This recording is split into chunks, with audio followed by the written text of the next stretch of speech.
American abolitionist and political activist Harriet Tubman won't be on the face of the $20 bill until 2028. The bill was intended to be released as part of the 100th anniversary of the 19th Amendment, which granted women the right to vote. Treasury Secretary Steven Mnuchin says the design process has been delayed because of security issues. It was supposed to be ready for next year. House lawmakers pressed Mnuchin about the reversal. Do you support? Cell phone video captures a 12-year-old boy detained by Sacramento police, calling for mom.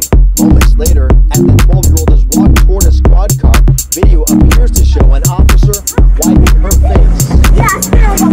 The officers then put the 12-year-old on his stomach, handcuffed, while another officer takes out a spit mask and places it over his head. It's just every parent's nightmare. It's sad. A New York man has been exonerated after a Long Island judge overturned his murder conviction on Wednesday. Keith Bush was arrested in 1975 for allegedly killing a 14-year-old girl. He was released on parole in 2007 after spending 33 years behind bars. Natalie Duddridge with our New York station WCBS reports. For 44 years, Keith Bush maintained his innocence, and now today he was finally cleared in the murder and attempted rape of a teenage girl in 1975. Bush, now 62, spent 33 years behind bars. He was 17 years old when police charged him with killing 14-year-old Sharice Watson, who had... A new report found immigrants are going without their food, medical, and housing benefits because of a rule proposed by the Trump administration. The administration wants to consider the use of government housing, food, and medical assistance when people apply for green cards. A study by the Urban Institute found more than 13% of adults in immigrant families have decided not to participate because they're worried asking for help could prevent them from getting a green card. The Eastern Virginia Medical School has just wrapped up their independent investigation of that racist photo, with a team of lawyers saying they could not conclusively determine whether Northam is in the photograph. Now, that photo sparked national headlines when it surfaced nearly 4 months ago. The governor initially said he was in the picture and apologized, but then quickly reversed himself and denied it. Young man convicted of murder wants the Cook County State's attorney to review his case. The reason? The key eyewitness in that trial may have been legally blind. WGN's Patrick Elwood spoke to the family. Joins us now live with details. Patrick. Micah, good evening to you. More on what Kim Foxx's office is doing in this case coming up in just a moment. But basically, this gentleman was convicted largely on eyewitness testimony from a man who was legally blind. A Chicago mother is working to get her son freed from prison. Nakisha Harris is asking that Cook County State's Attorney Kim Foxx throw out the murder conviction of her son, who was found guilty in 2011 based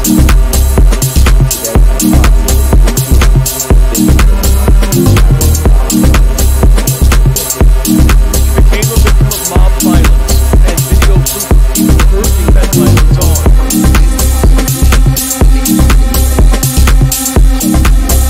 Malaysia Booker received nationwide immunity after her reported attack by a group of men. Booker, a transgender woman, faced that attack after a car accident and argument that escalated outside a Dallas apartment complex. Tonight, now, Congress has provided $500 million in February to address the humanitarian crisis at the border, and will soon provide more. Why do these tragedies happen? So, they're happening because the crisis is exceeding the resources provided. That's why we've asked for more. We've asked for more authority to deal with it, to prevent this crisis from happening in the first place and from the children being put at risk. We've deployed. Now, the new legal trouble for Michael Avenatti, the high-profile attorney, is now being charged with stealing hundreds of thousands of dollars from his most famous client, Stormy Daniels. Our chief national affairs correspondent, Tom Yamas, is here with more. Good morning, Tom. Michael, good morning to you. At one point, Michael Avenatti was debating running for president, but now his career appears to be in shambles, accused of serious crimes, and his next move is definitely not to the White House. It may be to the big house. I'm pulling an Avenatti, and when you do that, you actually have a factual basis and evidence to back up your statements. Welcome to the most hated show in the black corner of the internet. That's right, I'm your host, the Whiteologist, Mr. Blows Your Minds, and I'm back after a hiatus. It was so hard for me to get back in. So I ain't going to make no speech. We just going to do what we do because, again, I am the most hated show in the black corner of the internet. First and foremost, I want to say that those who might should be subscribers in the audience, what's good? Right? Subscribers, welcome back. Mr. Blows Your Mind is back to come to give you another show and try to keep it going. But again, I've been fighting so much in the background, trying to get it so that I can get it done. You would never understand, but one day I will put it out there. You will see it for yourselves. But until then, again, you got to do what you got to do when you're trying to make that move to make sure that certain information is out there. So, first of all, I will say good to y'all. What's good, fam, and so forth, and subscribers out there and passerbys. If you should just happen to come by, peep the show, what you could do is browse around through the library, see something you like. Maybe this show you may not like. Maybe you like this show. What you do, go down the library, see something you like. If you see, hit and click something and say you don't like, well, what I do is I have a manager or supervisor come out to you. Maybe we can get you a rain check. You can come back for another we'll give another opportunity to give you the better quality of what you're looking for, and hopefully that you can come back and come again. And agents, we don't need to talk about nothing no more than that, right? So it is what it is. Now, let's see what we got here going. All right, so again, like I said, so much has been going on. I've been gone for since last time. Matter of fact, when you look at the beginning of this video, you see that the date says May 24th on it. So that just goes to show you, if you think that I'm kind of like pulling your leg a little bit, like, you know, I might be making things up, all you have to do is look at the beginning of the video and you'll see that the date does not kind of in sync with today's date being the 30th. Because matter of fact, today is May 30th, 2019, and the video you see is 24. But before I get into all that, you know, I got to get my spiel out first. Again, and welcome. This is Black Minds News. I'm your host, the Whiteologist, Mr. Blows Your Mind, and this channel is to report, articulate, you know, insinuate, articulate, decode, unveil, spread the news, whether it's by news, video, websites, or quotes from publications. As I, your Whiteologist, present this information, I ask that the creator of the universe be here, heart, soul, mind, and spirit, because why? The truth don't need no partner. As a descendant of the greatest people, what we call in this United States, ADOS, BADOS, I, as a descendant of that, we give honor to our ancestors. And you know what my motto is? I'm never going to tell you what I heard. I'm only going to tell you what I know. Now, again, because it's been a lapse of time due to the simple fact of the last time that I did a video or live till I am today, you know, so there's a lot has gone on. So again, I will always try to play catch up. So I'm going to start the show off like this.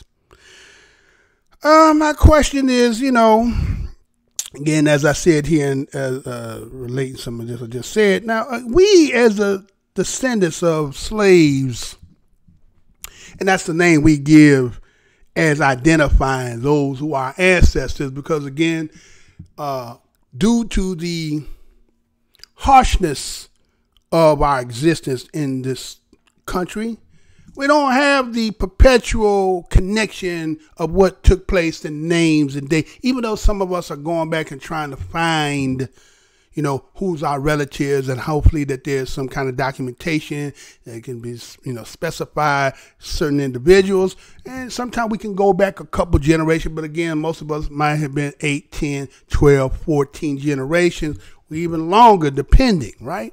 And so what ended up happening is that what happens is that, you know, we as those descendants of the people that come through this, we see that, you know, people who use the political apparatus to try to eradicate some of the things, and then try to use the mantra that is on the country that says, you know, what the laws and statutes and bills say and rights, right? And they try to use that and say, well, you know, these are the things that we're supposed to be afforded as being part of this nation.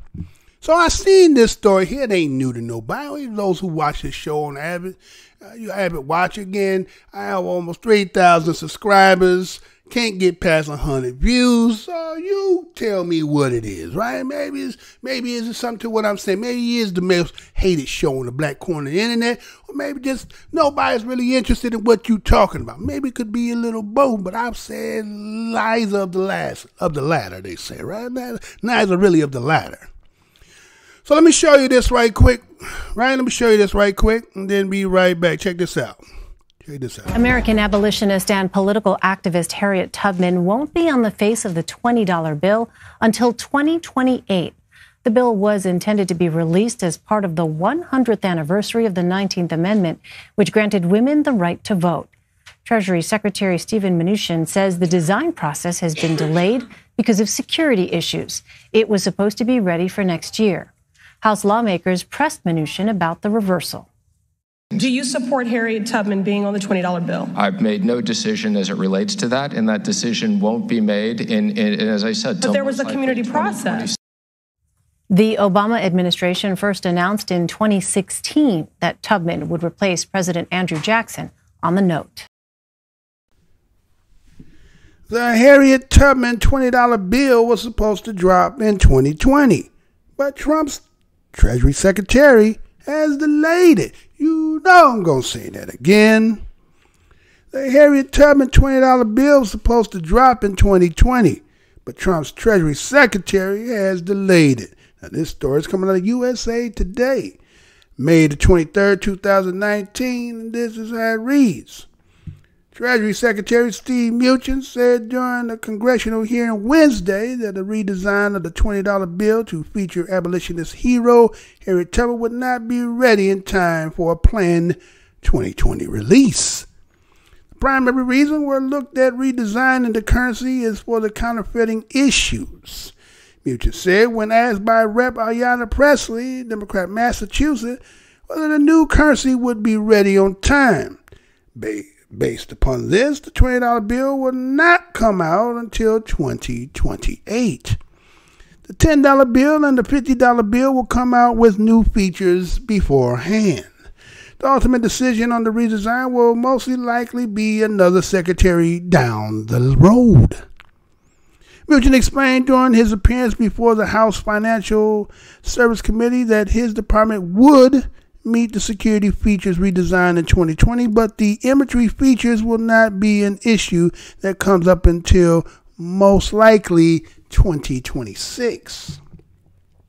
After then, President Barack Obama said he thought putting more women on U.S. currency was a pretty good idea.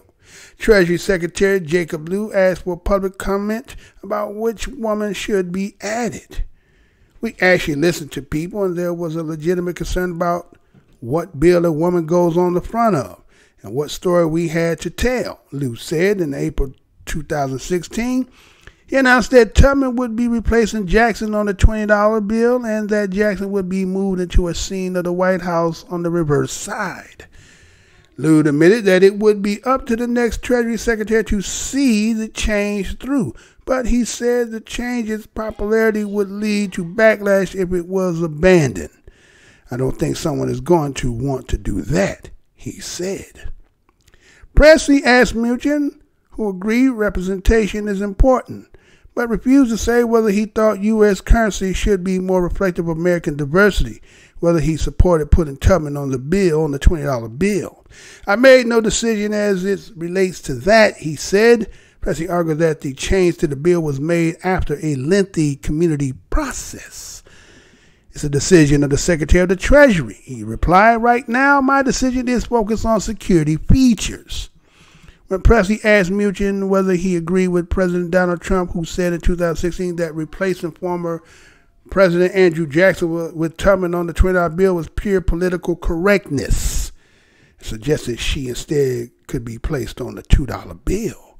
Mnuchin again, and his focus was on the currency security features. So does that mean you have no intentions of executing the redesign that's planned by your predecessor? Pressley asked. That is correct. I have not made a decision to execute on the redesign, he said. People other than white men built this country, and Secretary Mnuchin agrees. Yet, he refuses to update our hashtag currency, Presley said in the tweet after exchange. Hashtag Harriet Tubman, hashtag Marian Anderson, and hashtag Eleanor Roosevelt are iconic Americans, and it's past time that I reflects that hashtag representation matters. There's no excuse for administration's failures to make this redesign as priority, said Senator Jeanine Shaheen. The needless foot dragging of this important effort is unacceptable. Our currency tells our country's story, and it is past time to honor the contributions of Harriet Tubman. In March, Shanahan reintroduced the Harriet Tubman Tribute Act, which would direct Muchin to have all $20 bills printed on December 31st of 2020 features Tubman's likeness. We are very concerned that the administration is stalling this historic effort, Sheen said in a May 7 joint statement with Rep. Elijah Cumming and John Cato, who introduced House version of this legislation in 2015 and 2017 in February. In lieu of progress by the Treasury Department, we hope Congress will pass the Harriet Tubman Tribute Act of 2019 to make it clear in statute that the redesign of the 20 must honor Harriet Tubman in a timely fashion. Now, I intervened in that because, again, on that video, on that reading there, I had to cut in. So you actually got me live. So you think I have to read in private, didn't do it, then I just show you I do it in live time, right? So anyway, so what we see here is we see that they're pressing the issue that, again, of a promise that was made by administration before the one we have now, that they was suggesting that maybe we need some diversity in this land, right? Again, diversity is good on the aspect of when we have the pie in the sky way of looking at, the world, right? And sometimes I'm going to later on show you that when everybody thinks about equality, you have to ask yourself, see, when these people be talking, are they really talking straight, or is it because many people are being programmed to understand from the mindset of, politically correctness is the way to do it, when really, when you look at this game, what they call race, and some people want to even say culture, right? That there is a competition in that. So what I'm saying is, let's look at this. So they saying that you have them presenting this, again, as administration that was prior before, and they the one who came up with the idea that they were going to put in Harriet Tubman. Now, in one aspect, you must say that's commendable. The country is trying to eradicate some of its, atrocious history when it comes to people, Black Americans, right? I don't say African Americans. African American could be anybody that come from anywhere that come in, get citizenship, and we all are supposed to be one. We are one when it comes into historical evolution and aspect of that. We are one, but when we talk about after, all the things that have transpired in history, we have geographically been relocated and become over time, especially those, again, if we talk about the triangle aspect, right, the slave trade, people will say, right today, we Africans.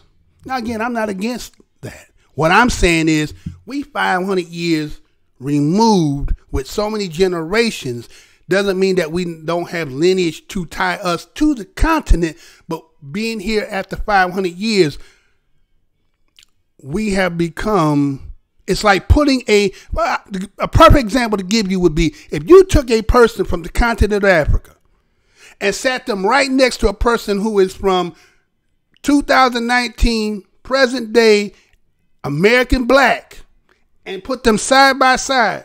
You don't see why you can't see the 500-year difference? You can't see the difference? Black Americans don't really have the distinct African features. We have the melanin. Some of us, depending on, again, the proximity of closest of African in us directly, will show it. But you primarily do not see it because, again, we have a 500-year subtraction. But doesn't mean we're not related.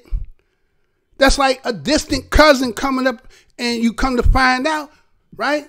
It's primarily like you probably could go back to the continent, have relations with somebody and find out that they blood, but it wouldn't have no effect on the child because of the distance between the people who come here from the continent today are direct with no cut You understand? They have a pure, more proximity of the lineage from the time going back than you have a cut. Then go back and then get back to our ancestors to get us back to the bridge. So, again, but people will try to hold that, right? They hold that to us. Like, oh, you're African. I'm like, man, hold on, man. We got 500 years or more in here, man. They ain't not got nothing against the continent. There ain't nobody trying to separate from the continent. I'm just trying to show you that maybe there might be something a little bit to it. So again, we said, what are you talking about, Mr. Blowham? What that got to do with what you talking about with the Harriet Tubman? Well, let me show what I'm talking about here, right? So what I'm saying is this.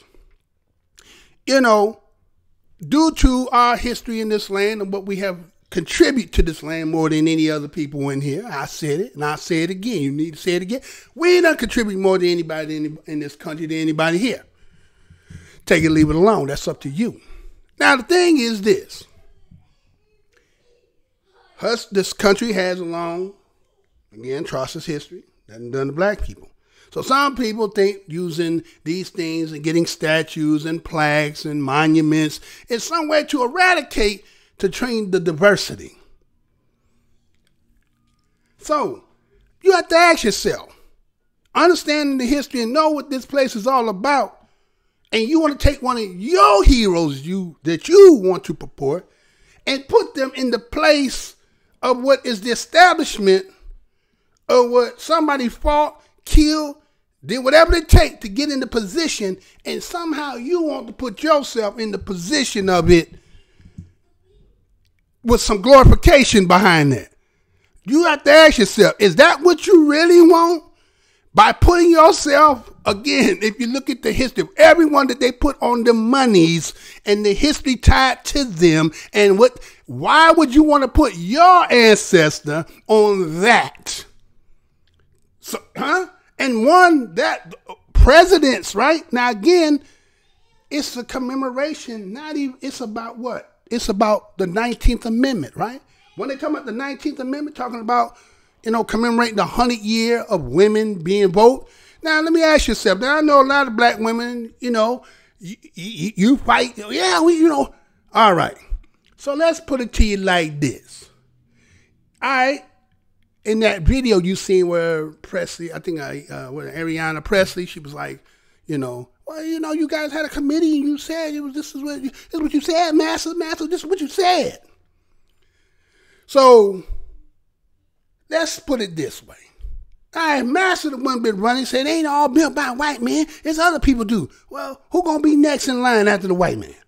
Yeah, ask yourself that question. Who's next in line? Or the white woman? How you jumping over the white woman? How you get to jump over the white woman?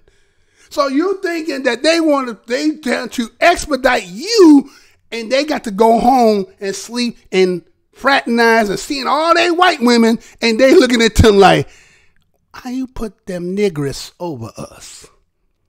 We understand what they talking about. We know them, but how you gonna put them over us? So you see what Trump and them in the administration said, we ain't finna do that. You get somebody else to do that. You understand? Now, who promised that? Oh, Barack Obama? Well, he should have implemented it, right? He ain't do that. So we not gonna do that. You expect them to do that? So they're gonna hold their feet to the fire. Now they got Susan B. Anthony and Betsy Ross. They got a whole bunch of mugs in there. But here you is trying to force to be an acceptance. It's kind of this thing, this want to be acceptance thing. Right? I got to be accepted. No man, I know this. You said it. But again, they said they would pick. They can't change their mind. This day game. You understand? And I'm tired of seeing our people so much trying to make things to fit in somebody else's game. You understand? Why are you trying to attach yourself to something that really, when you look at it, aren't you trying to get so much away from the game? Why are you trying to implement yourself? It's kind of like saying, did King really want to be sitting up in there and his statue where they got it? Now, again, they got some stuff coming out on King. I don't even really want to touch that. I don't know if y'all seen that article. They got some stuff they about to besmirch. Yeah, that's why I said it. They about to besmirch MLK's legacy. Because they about to release, reportedly in 2028, all them tapes, remember that you had Gage Hoover and them and all the stuff that had been said, right? They about to release all that. And some of the stuff that was said in the article, I got the article right here. I could have, but I don't want to do that, right? That ain't my job to besmirch, because again, as time go on, they're going to do it. Now again, it's kind of like taking biblical. They'll say about King David and how King David seen Bathsheba bathing and knowing that she had a husband, and because he can control the military, he sent Bathsheba's husband to get into the war, get in the front line, and he didn't get killed. He came back and said, but while he was fighting, David done put the moves on him, woo, woo, woo, woo, woo, woo, woo, and he got Bathsheba, knocked her up, right? But she pregnant. Now guess who come back from the military? Oh, come my husband, right? David like, damn, I got to get him drunk. And then get him drunk, go home, wake him up in the morning, she laid naked, he think he done got some, just to make it think that he got the baby. Now, based on that transaction with David and all the blood and all the stuff, David was still, in one aspect, he was not a man that you would look at, that's why he couldn't build this, I guess they come up the temple, because he had too much blood on his hand. But he was still good enough to use the purpose for what the Creator needed him for. Just using the biblical story, y'all, just using the biblical story, right?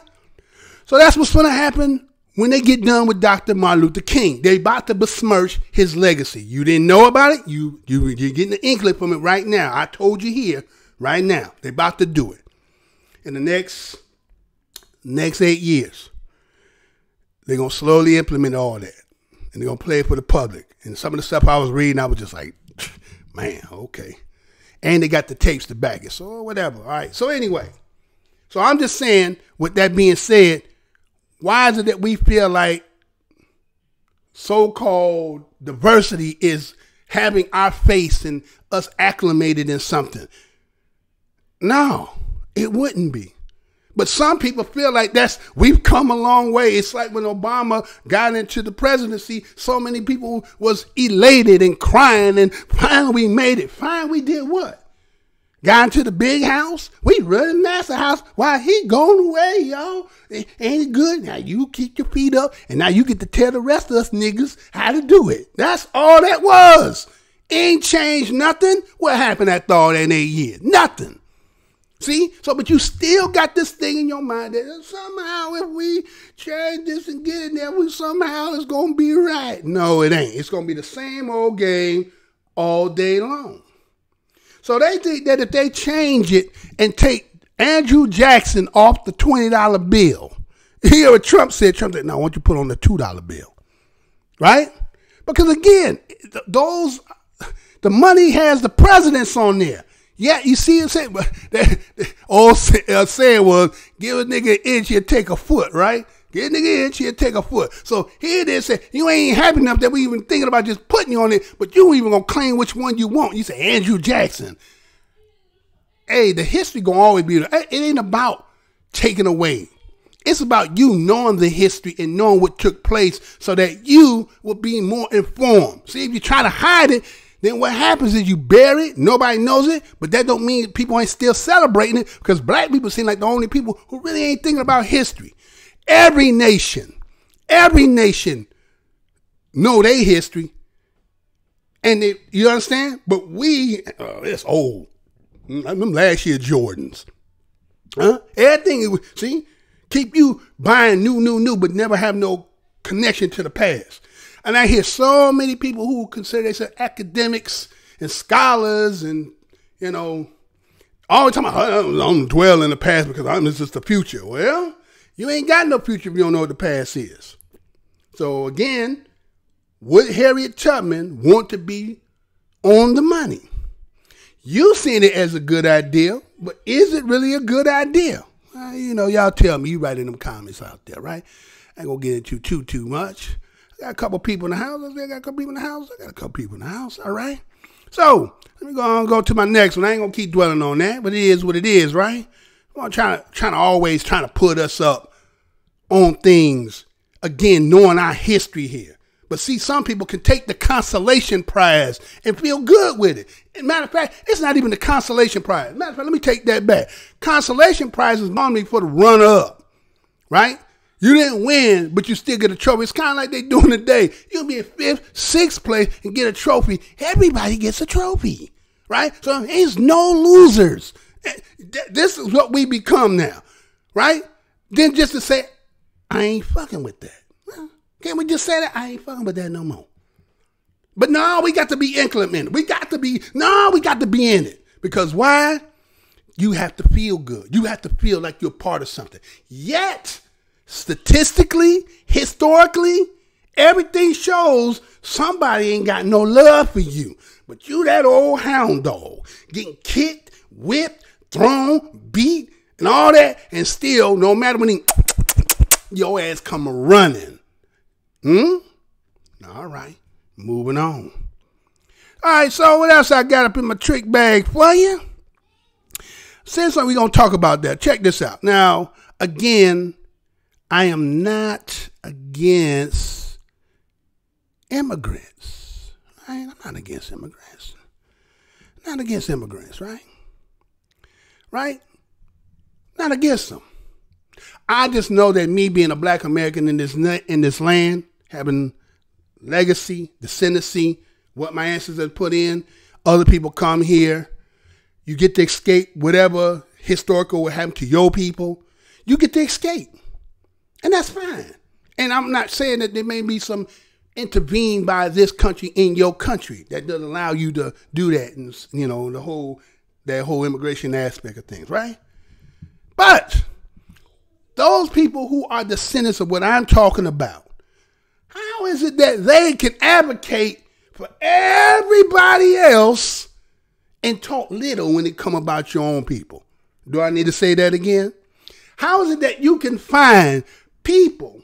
Now again, sometimes I know it just be your job. It's your profession. Like you get a certain position and they put you in certain positions. You know, you be these tokens in these positions, and then these things come up, and then you have to be the face for it, and you have to advocate. You have to go and use your, you know, your education of what you learn in that, because that's primarily what it is. It's like Nebuchadnezzar in the Bible, right?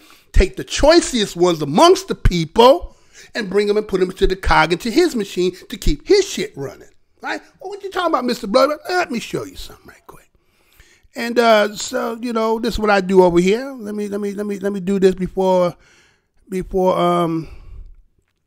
well, you know, you might be sitting in here for the first time. So, you know, I'm a man on the corner sitting down, need a little something in my hand, right? Let me do these first right quick. And this one here, and this is what we do here. All right, let me make sure this is right before I do that. And let's get it. Check this out, y'all. Right back.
Now, Congress just provided $500 million in February to address the humanitarian crisis at the border and will soon provide more. Why do these tragedies keep happening?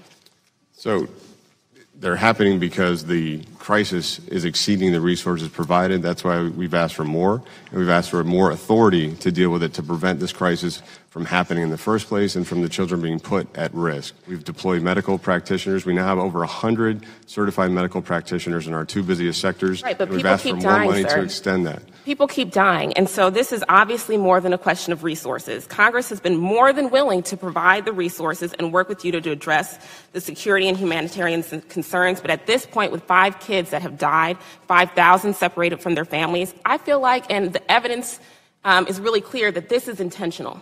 It's intentional. It's a policy choice being made on purpose by this administration, and it's cruel and inhumane. Thank you, Mr. Chairman. I yield back. I make a motion that the lady's words be taken down. Motion dies for lack of a second. It's already died. Counsel had asked me to ask Ms. Underwood to clarify her statement for the record. I will be happy to, Mr. Chairman. I said that this is more than a question of resources. Congress has been more than willing to provide resources and to work with you, Mr. Secretary, to address these security and humanitarian concerns. And at this point, with 5 children dead and 5,000 separated from their families, this is intentional. It's a policy choice being made on purpose by this administration, and it's cruel and inhumane. I yield back. And you cannot impugn the character of the witness by stating that he intentionally murders children. That is completely inappropriate, and her words should be taken down. She was very explicit. Well, and I asked her to rephrase it. She just did. She did not. She restated it. I restated. I did not say murder. I said that 5 children have died as a result of a policy choice that he has said. You said it was intentional. Excuse me, sir. That I'm is still murder. talking. He has said that he stands by the policy decisions of this administration. That's what he said at the beginning of his testimony. And he says he stands by the budget request. This is a policy choice. And he has said the policy is they stopped those detentions. They don't do it in those separations. He's made that clear repeatedly. You refuse to listen to him. That's not the point. You said he intentionally supported policies that caused the death of children. That is wrong. Your words need to be taken down, Mr. Chairman. No, Mr. Ranking member, this happened this week. Yesterday, another child died under his leadership. Because we can't get the resources to help them. That's what he's here trying to get, is the money to stop this. The chair rules that the language is appropriate and that it should not be taken down. For what purpose does the gentleman seek recognition? Mr. Chairman, I appeal the ruling of the chair. The gentleman from Alabama moves to appeal the ruling of the chair. The question now appears, shall the ruling of the chair stand and the ruling of the committee? Those in favor of opposing the chair's opinion, vote aye. Those opposed, vote nay. There are 9 yeas and 7 noes. The words will be taken down. Hey, NBC News viewers, thanks for checking out our YouTube channel. A new report found immigrants are going it out without their food, medical, and housing benefits because of a rule proposed by the Trump administration. The administration wants to consider the use of government housing, food, and medical assistance when people apply for green cards. A study by the Urban Institute found more than 13% of adults in immigrant families have decided not to participate because they're worried asking for help could prevent them from getting a green card. The report found that some U.S. citizens are also avoiding programs because of the proposal. All right, so we see there was a committee hearing, and it was talking about why there were so many children dying in the custodies at the borders, right? Matter of fact, I think as of earlier today, it's at least 7 children were known to have died in the immigration custody since last year. So almost about a decade, which no children death were reported while in the custody of U.S. Customs and Border Protection. But a string of cases continue to raise questions around the conditions in which migrant children are being kept at a time when a growing number of migrants, many of them from Central American parents and children, are presenting themselves at the border to seek asylum. So what you see is you've seen that sister was sitting in there, and she's advocating on behalf of what's transpiring there. And I guess of the day of their hearing, there was also one that had died as well. Now, again, like I said, I'm not against anybody seeking asylum due to the fact that when a country is intervening in your country and causing maybe some disturbance, I guess it's on the incumbent. You try to find refuge there because, that's just, like your neighbor, right? Your house on fire and you got to run out. You're hoping that your neighbor at least let you come in and get a blanket or something if you ain't caught out there, ass out, right? So in this case, what I'm saying is this. As you've seen, the second story talked about how that, immigrants are starting to refuse a lot of their public assistance due to the simple fact that it may have some hindrance on the fact of them getting their citizenship or a green card and so things, right? So, it's like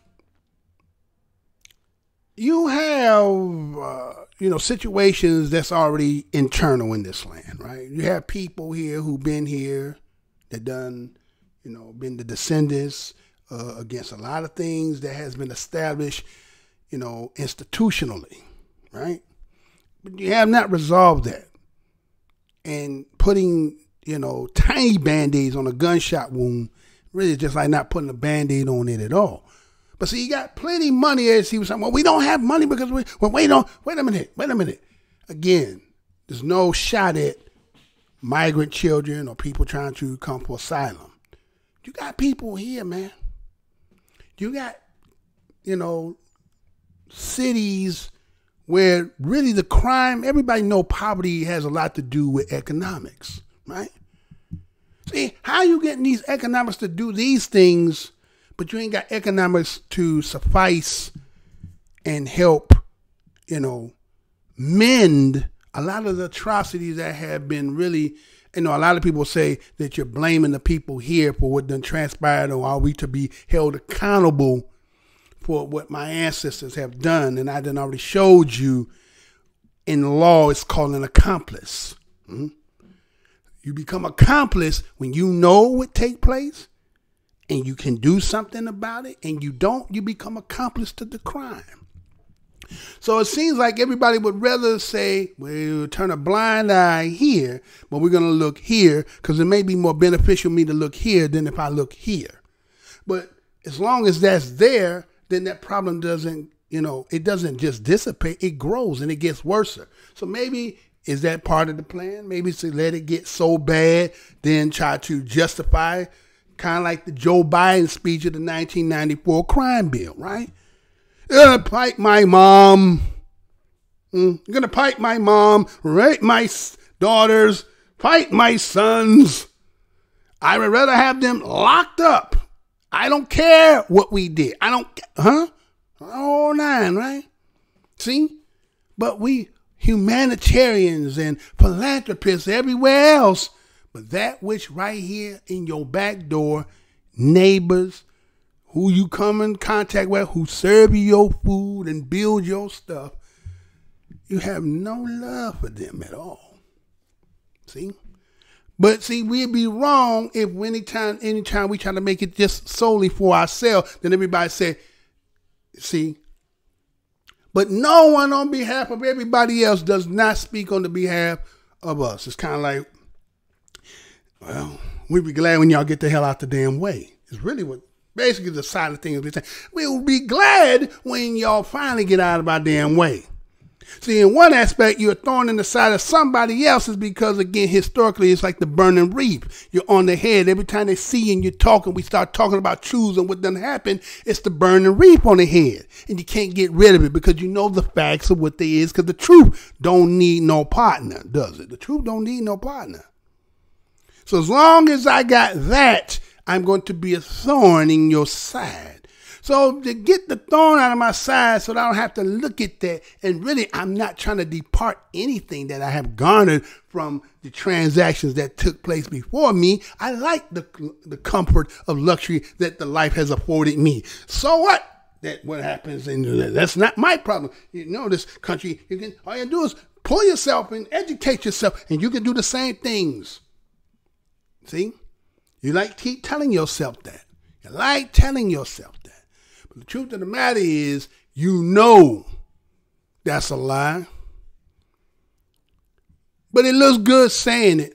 And it makes the other people to use reverse psychology on them to make them somehow, Well, maybe that is me. Maybe my failure in life and everything is only attributed on. Is it all? I'm not saying all of it.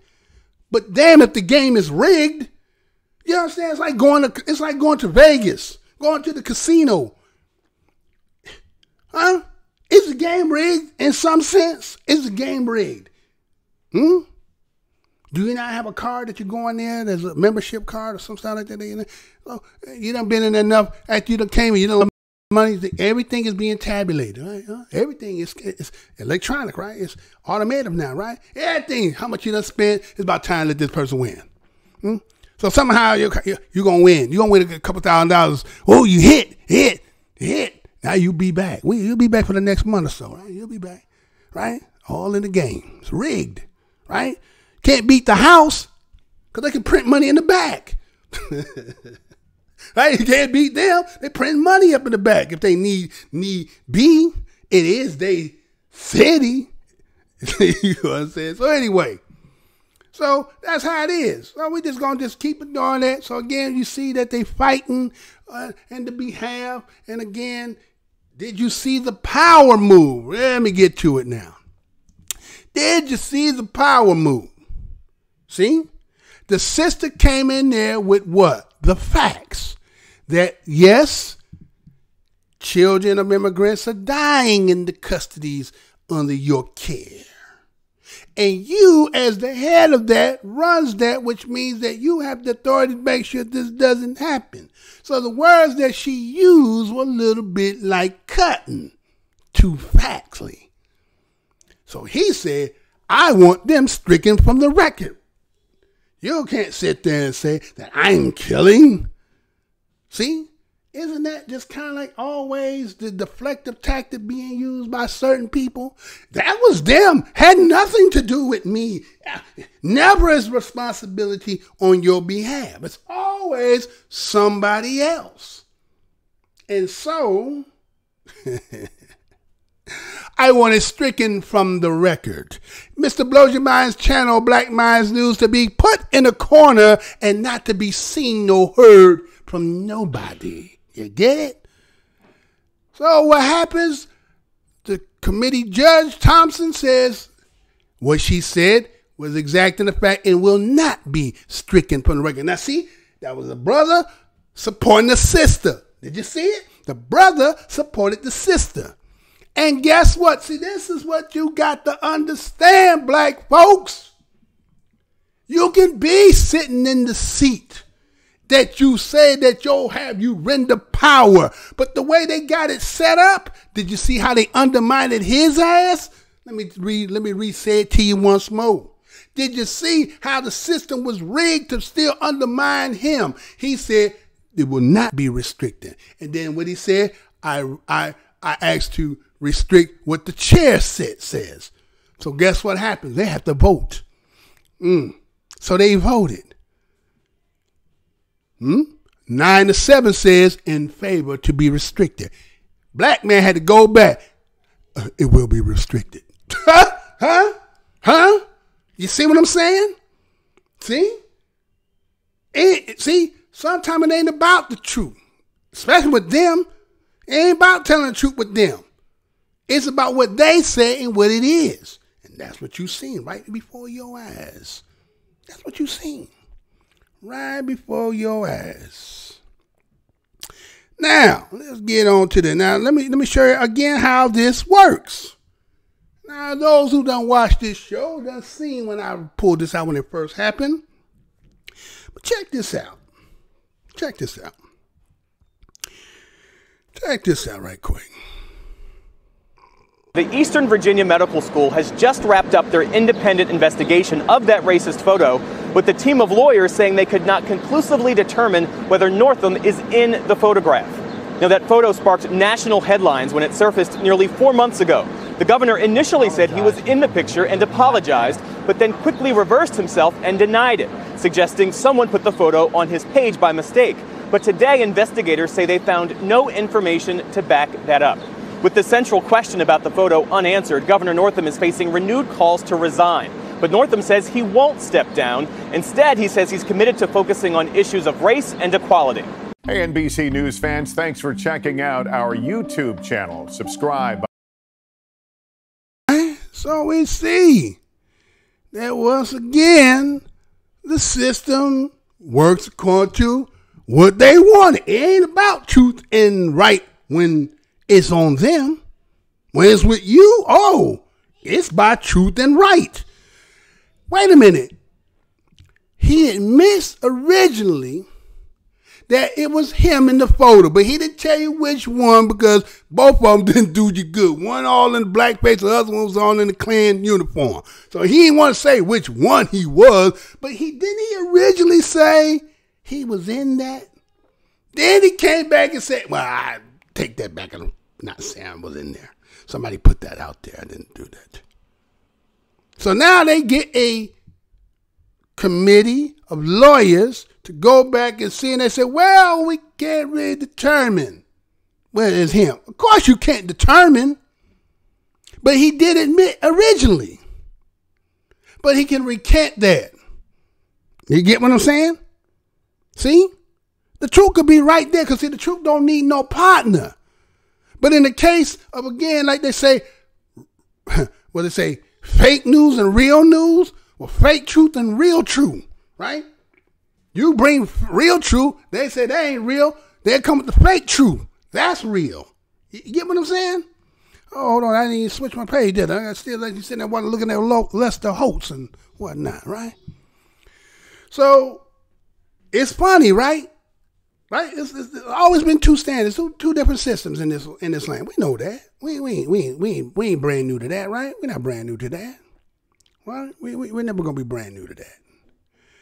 I got Leonard the Youth in the house. What's up, brother? I seen you the other day when you was over there with whatchamacallit. I just didn't say nothing. I seen you in there talking. What's good to you too? I've been off, man. You know, it'd be hard to get in here. I ain't gonna get into all that, but I'm glad to see you up in here. Glad to see you. So again, you can do that kind of stuff, right? You have two different kinds of, that's just what it is. So I got another story for you. Again, I'm keeping this theme right. I'm gonna keep this theme going. Because again, our people. Now check this out here. This here, again, we see this more times than any, right? We see this a lot. I don't know if anybody, I was watching around, I didn't see anybody talk about it, so I always gonna give a little bit to it. And then after that, I'm gonna go ahead and let this, put that up there too, just in case somebody. All right, so check this out, I'll be right back. A Long Island judge overturned his murder conviction on Wednesday. Keith Bush was arrested in 1975 for allegedly killing a 14-year-old girl. He was released on parole in 2007 after spending 33 years behind bars. Natalie Duddridge with our New York station WCBS reports. For 44 years, Keith Bush maintained his innocence, and now today he was finally cleared in the murder and attempted rape of a teenage girl in 1975. Bush, now 62, spent 33 years behind bars. He was 17 years old when police charged him with killing 14-year-old Sharice Watson, who was found strangled and stabbed.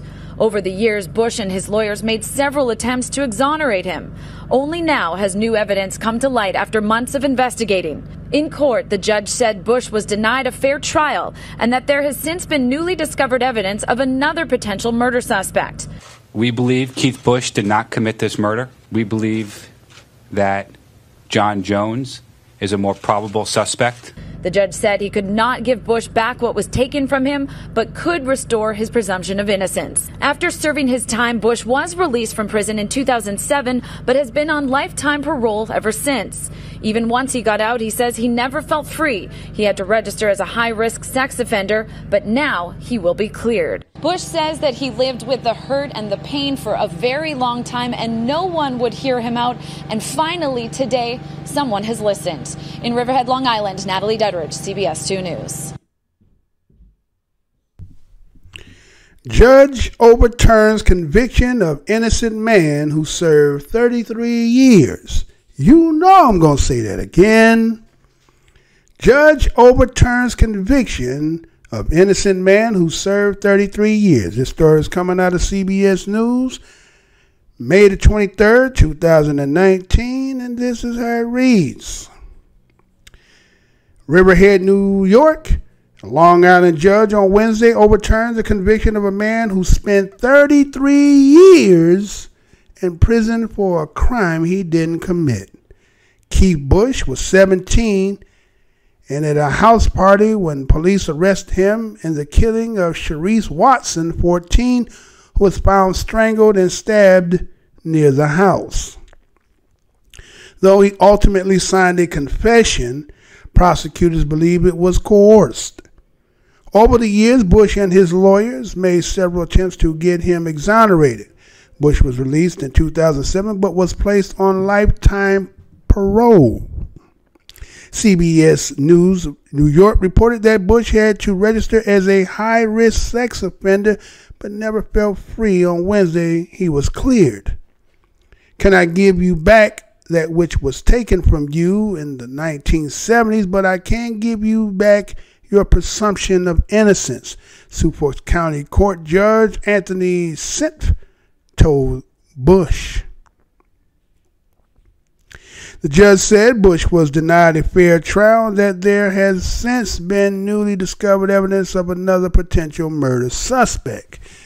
We believe Keith Bush did not commit this murder, Suffolk County District Attorney Timothy Sinney said. We believe that John Jones is a more probable suspect.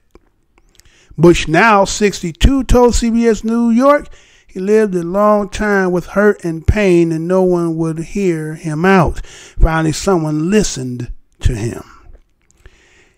Attorney Adele Bernhardt, who runs New York Law School Post-Conviction Innocent Clinic and represented Bush, was thrilled with the outcome.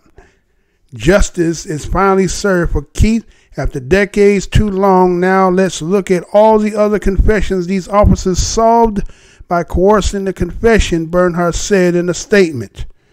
Fisher says this is one of the longest running wrongful conviction cases in the United States history.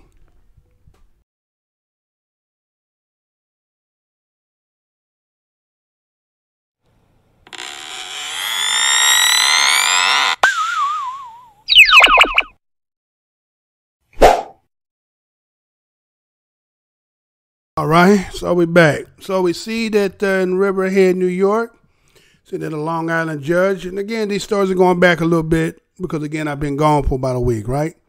But I still had to clean them up anyway because, again, no, I see nobody really covering these stories, right? So we see that a brother named Keith Bush, who has spent 33 years in prison for a crime that he didn't commit, right? He'd been saying that he was 17 when he got in. One day he was at a house party. And they arrested him based on the fact of a little sister who was about 14 years old named Sharice Watson, who they said they had found strangled and stabbed near the house, right? You know how that goes. Sometimes they find you. And again, I done elaborated and told you stories of myself, personal things. Walking down the street, police, hey, you come over here. We want you to get in the back seat and pull you somewhere. And two white people look in the car like, well, that's not them. All they had to say is that's them. And we would have been fighting the case, right? And that happens more frequently than not, than most people will really admit. You know, a lot of people used to say, well, black people, everybody in jail say they're innocent. Well, there is a lot. We see on the regular that there is a lot of people who are incarcerated who might probably are innocent. We're not saying that there's people that don't do crime, but we're going to say you shouldn't have that many people keep coming out saying that they've done long tenures of time and still come to be exonerated later. So we see that his lawyers had made several attempts to try to get him exonerated going back and he was released in 2007.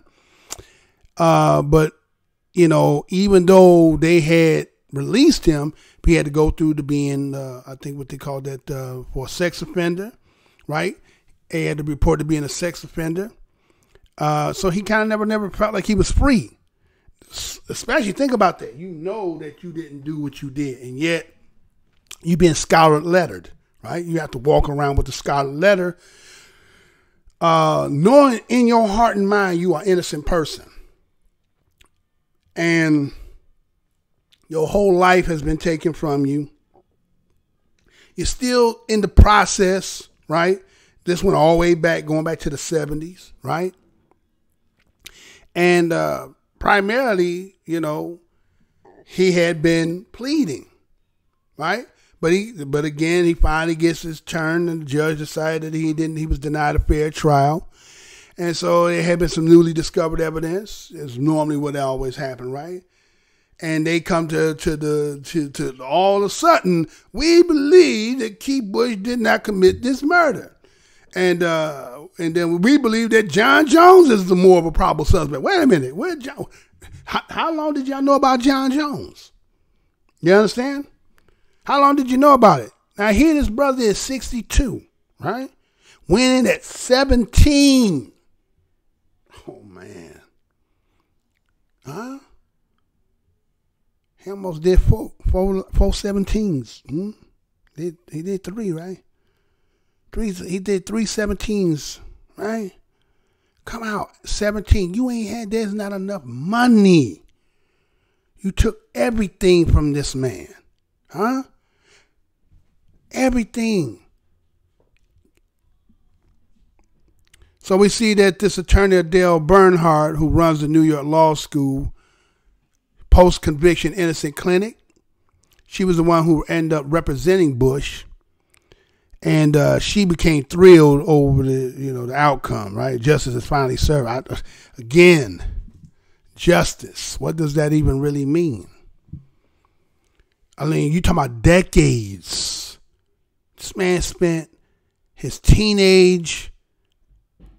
He only had 16 years, in life, to come back at 62. You would never wish that upon your worst enemy, right? Maybe we have to recant that, huh? So that's Keith Bush there. For those who didn't know, we see that again as regular. Again, we see a lot of it. Again, once in a while they do show other people, but I think we have more frequent with our people due to the simple fact that we got to look at it this way, and this is what we have to be honest. This is what this country has to be honest about. When we look at municipality and just the judicial system in itself, isn't it a merit system? Isn't it a merit system where it is about convictions, arrest, all that stuff that, again, allows somebody who is a foot soldier to move up into the ranks that can become, this from a prosecutor to a state's attorney to judges, and right? It's a merit system. And then, last show that I did when I gave you the history about convict leasing and how the profitability is in that. So black folks have been the cannon fodder for a lot of people's so-called success, right? A lot of our lives have been sacrificed for the betterment of a lot of other people. But people get mad when we talk about these things. See, your life of luxury is on the sacrifice of so many people spending periods and periods of time. And yet, when it's on the board now to talk about repairing them, reparating them, that is the furthest thing in your mind and your heart. So guess what? Create a time. Just create a time. So let me show you another one. So let's say here again, that story there was Keith Bush, right? That was Keith Bush, right? So how about this one, right? Check this out. Check this out. So Keith Bush went in at 17, right? Did y'all see this story here? And let me show you this correlation, what I'm going to show you on this here. And so let me put this at the end of this here too. So all right, check this out and we should be right back.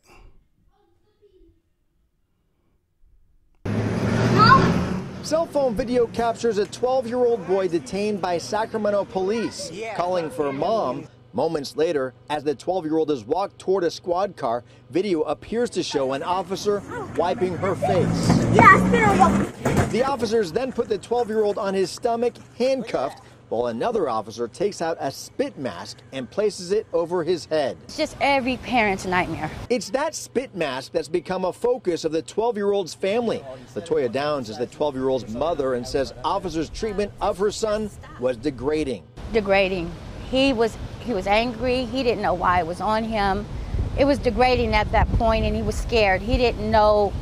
He didn't know what to expect. What we do know is that the subject spit on the face of our officer. Sacramento Police spokesperson Vance Chandler says the police department is reviewing how officers handled the arrest and that using a spit mask, this mesh netting material, is standard operating policy. What about the fact that he was 12 years old? Does the age play a factor in determining whether or not that action is taken by an officer?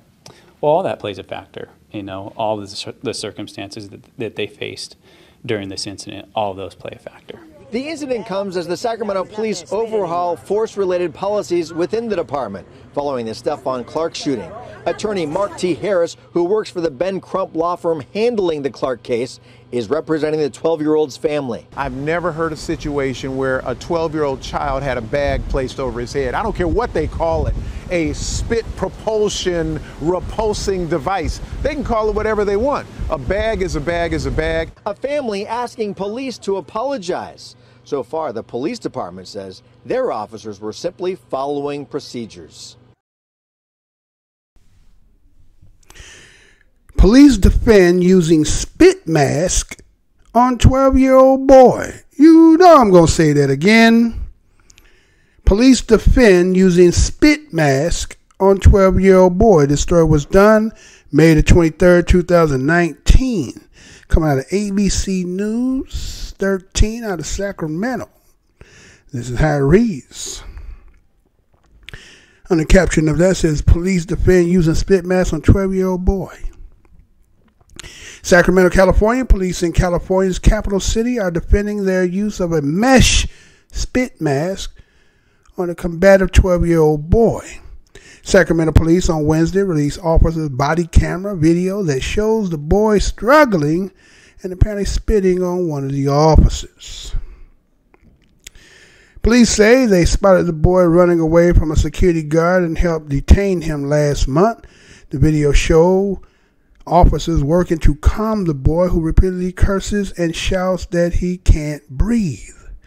Officers were confronted by bystanders who videotaped the encounter while objecting that the boy was being detained. Police Chief Daniel Hahn says officers used the mask to protect themselves and no one was hurt. The boy was later released to his mother and cited for battery against an officer and resisting arrest. We will not tolerate our community, particularly our young people, being treated in the way this young man was treated, said the attorney for the boy's family, Mark Harris, in a YouTube video. Harris said his client was just enjoying a nearby neighborhood carnival when he accosted and chased down by the security guard. We want to make sure that the greater Sacramento community, the state of California, and the world are aware of what happened to this young man. Harris, a civil rights attorney, also represents the family of Stephon Clark, the unarmed 22-year-old black man who was shot to death by Sacramento police in 2018. That deadly shooting led to the multiple protests and intense criticism of the Sacramento Police Department. March of 2019, it was announced that the officers who shot and killed Clark would not face charges for their role in the deadly shooting.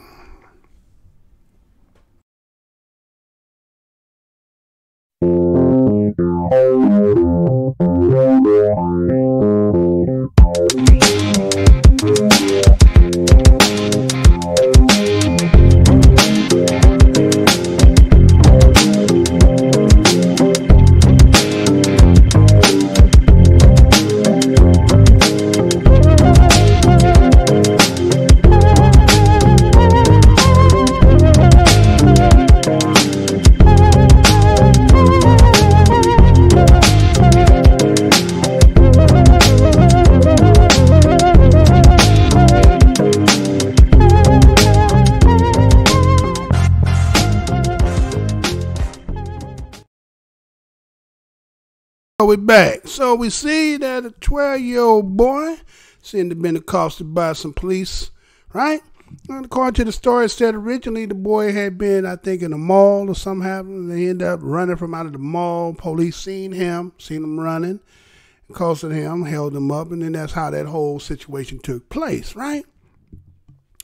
And again, the video, again, is giving us other than just the testimonies of police officers, right? That's kind of like what the video cameras have been doing lately, which is being, instead of the eye in the sky or the all-seeing eye, it's also giving us the inside at the moment, the present when it's taking place. And so again, they've been trying to make combat laws to actually make it where people cannot. Matter of fact, I seen a video where I seen a family driving and one cop is actually arresting everybody, you know what I'm saying? And then it was just a big mess. But anyway, because of that video, all that came out. So same thing here. This, again, is a little older story because, again, I've been gone for a week. But, again, I didn't see nobody really touch it the way, I got to do what I got to do as a whiteologist, right? So we see that the 12-year-old boy, again, is being accosted. Somehow he's going to be apprehended. And was he spitting? I heard a little sound clip of him saying, yeah, I spit, but did he say something beyond that? Because they didn't play the entirety of it. You know how people like to spin things, right?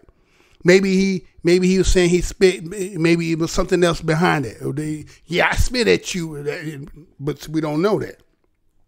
But they played that for him. So based on the simple fact that him being 12, and say he spit. I did see the woman kind of wipe her face. Okay, so maybe he yelling, screaming, "Mom!" And 12-year-old is really accustomed to being accosted by police, right? Matter of fact, to show you that what his understanding was, he right away before you even get into him in the position, he said, "I can't breathe," right? He said, "I can't breathe." Like before you even get me in the position, I can't breathe because I'm around you. You know what I'm saying? I'm hyperventilating because police are on me, right? It just goes to show how these videos, right? And these things are necessary, right? Now, again, was it necessary? No, it wasn't. But again, he's 12. He ain't supposed to be advanced and having real, understanding how to deal with the situation. He only 12. First thing he said, Mom, right? 12, right? So here it is. You got 1, 2, maybe 3, 4 cops there. And, okay, spit. Of course, he's going to be a little apprehensive. He ain't really understanding what's going on. I'm trying to figure out why y'all really putting the cuffs and arresting them. It's really not relaying too much of what took place at the mall, carnival, and all that other stuff. But it seems like you guys have taken it to the next step. And then this is the kick in the head. The kick in the head is, why did they put those type of charges on him? Think about that. He 12 years old. You want to put resisting arrest and battery, you know what I'm saying? You're putting all these charges on him. At 12, you already trying to stain that boy for the rest of his life already. He ain't got started. Kind of like going back, let's look at, again, with Bush, right? With the brother Keith Bush. He went in at 17, did 33 years. Come out, he's 63 years old. It had to be longer than that if he went at, 63, 37, that's got to be longer than that, right? That got to be longer than that. It got to be 44 years to get to 60. What are he talking about? So that story, they ain't telling it all. So anyway, so here's a young boy, 12 years old. Again, 12 years old, you know what I'm saying? Again, spitting is something you learn. But see, again, the way that the system has taken away the fact of child rearing, and people who will use a little corporal punish, you know what I'm saying? A little slap on the ass, you know what I'm saying? Smack a hand, you know what I'm saying? You teach the little when they start doing it, they do that. That's cool. Hey, you play, hey, right? When you get a little bit, you start getting 3, 4, and hey. A little pop, huh? You got a little pop here and there, right? So 12, that's something else. But again, we don't know, was it due to the fact I'm talking, they say we be very emotional, and he's saying things, spit fly out. And was it just your, rambunctiousness to just go ahead? Come on, let's put this bag over this nigger's head. Huh? Was it one of those things? Right? Because I'm pretty sure if they was white, we can see that somebody can kill 9 people in the church. Are you hungry? Would you like a Whopper? Come on, let's go get you a Whopper. It's been a long day. Huh? You can go get your Whopper after you done killed 9 people. He spits, well, we know intentionally or through his actions. And you got him with a head, or got a hood on his head like he's a Taliban. How y'all doing them waterboard motherfuckers up in Guantanamo Bay? Handcuffed, huh? And then you threw all the charges on him. All right, so we see that video had went viral, right? So they called it a spit hood, right? And said it is an important tool for officer safety. I don't know. I think you won't do that till after you done apprehended the mug and he's still doing all that. Not, but anyway. And so they said that the reason for they use rubber gloves, protection when dealing with subject that is unruly with bodily fluids. They also talk about how, this nonsense really. Okay, to talk about all that would be in the confines of when you're talking about lockup. On the street, I don't know if you coming out with spit masks and gloves and all that because it's in the moment. A lot of stuff happening. I think it's kind of after the math. It's a 12-year-old boy. Take him, put him in the backseat of the car. You know what I'm saying? It's kind of like when I seen the Rodney King situation. He was drunk. If you say he was eradicated and all that stuff, back in the old school days, we do a baby that just kind of like crying. No matter what you give bottle, you can change pamper, doesn't burp, all that. It just won't cry, right? What you do? Let the baby cry. Just go and cry it out. No, ain't nothing wrong with a little crying. Ain't nothing wrong with it, right? Did you see that yesterday with the Cub player? Hit that foul ball, bust that 4-year-old head, and boy, he lost it, didn't he? He was crying, right? Ain't nothing wrong with getting some tear out. You hurt, right? All right, so he let him cry it out. You know what happened? They get them a nice little sleep when they come back. Then they a new person, right? So sometimes you just let a motherfucker vent out. What's wrong with police allowing motherfuckers just to vent out sometimes? You ain't got nothing else to do. You get paid anyway. But you in a rush to get to something else?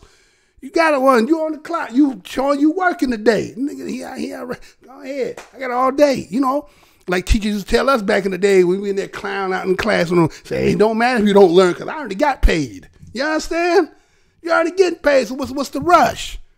No, because it may be a little bit more to what we seeing here, right? It's like everybody got this thirst again. If as I said, if the situation is a merit job that propels you based on all that you arrest and all that to get your stripes, to get a higher pay, shit, all 4 of them was on them. All of them want to be able to write in the report that they help arrest them so they can use it for their credentials, right? That's why I guess we start seeing so many policemen coming for, okay, remember the last show I did? Remember the dude that was at the Colorado school? And he was out there and the cop, and then 8 more came? Like, why did 8 come for that situation? Because they're all going to be able to get the paperwork and say they was a part of that arrest. Yeah. All right, never mind. Don't pay no attention to me. Don't pay no attention to me. So anyway, let me see what I got. You got a couple people in the house? I got a couple people in the house. Let's see anybody else in there. Okay. What's up, bro? Okay, you still up in here? That's all good. All right, so let me go on to my next story. But you know what it is. Like I'm just going to say this. I understand that there's times when there's certain kids are unruly. Right? And there's just some kids who just smart alecky. But you got to be able to discern that and not rush to judgment, or just the simple fact that, again, because would you have done that to a little white kid? Would you do the mask on top of a little white kid? Like I said, you can take one that killed 9 in a church and go to Burger King. Moving on, man. Moving on. Now check this out. Now I got another one for you, right? Check this out. Now just see somebody gonna say, you're always trying. No, it is what it is, right? It is what it is. So check this out. And let me go and put that one in there. So let's see. Let me do this one in there. Check this out, and we shall be right. Let me put that one at the end here, too. Be right back. Check this out, y'all. Young man convicted of murder wants the Cook County State's attorney to review his case. The reason? The key eyewitness in that trial may have been legally blind. WGN's Patrick Elwood spoke to the family. Joins us now live with details. Patrick. Micah, good evening to you. More on what Kim Fox's office is doing in this case coming up in just a moment. But basically, this gentleman was convicted largely on eyewitness testimony from a man who was legally blind. A Chicago mother is working to get her son freed from prison.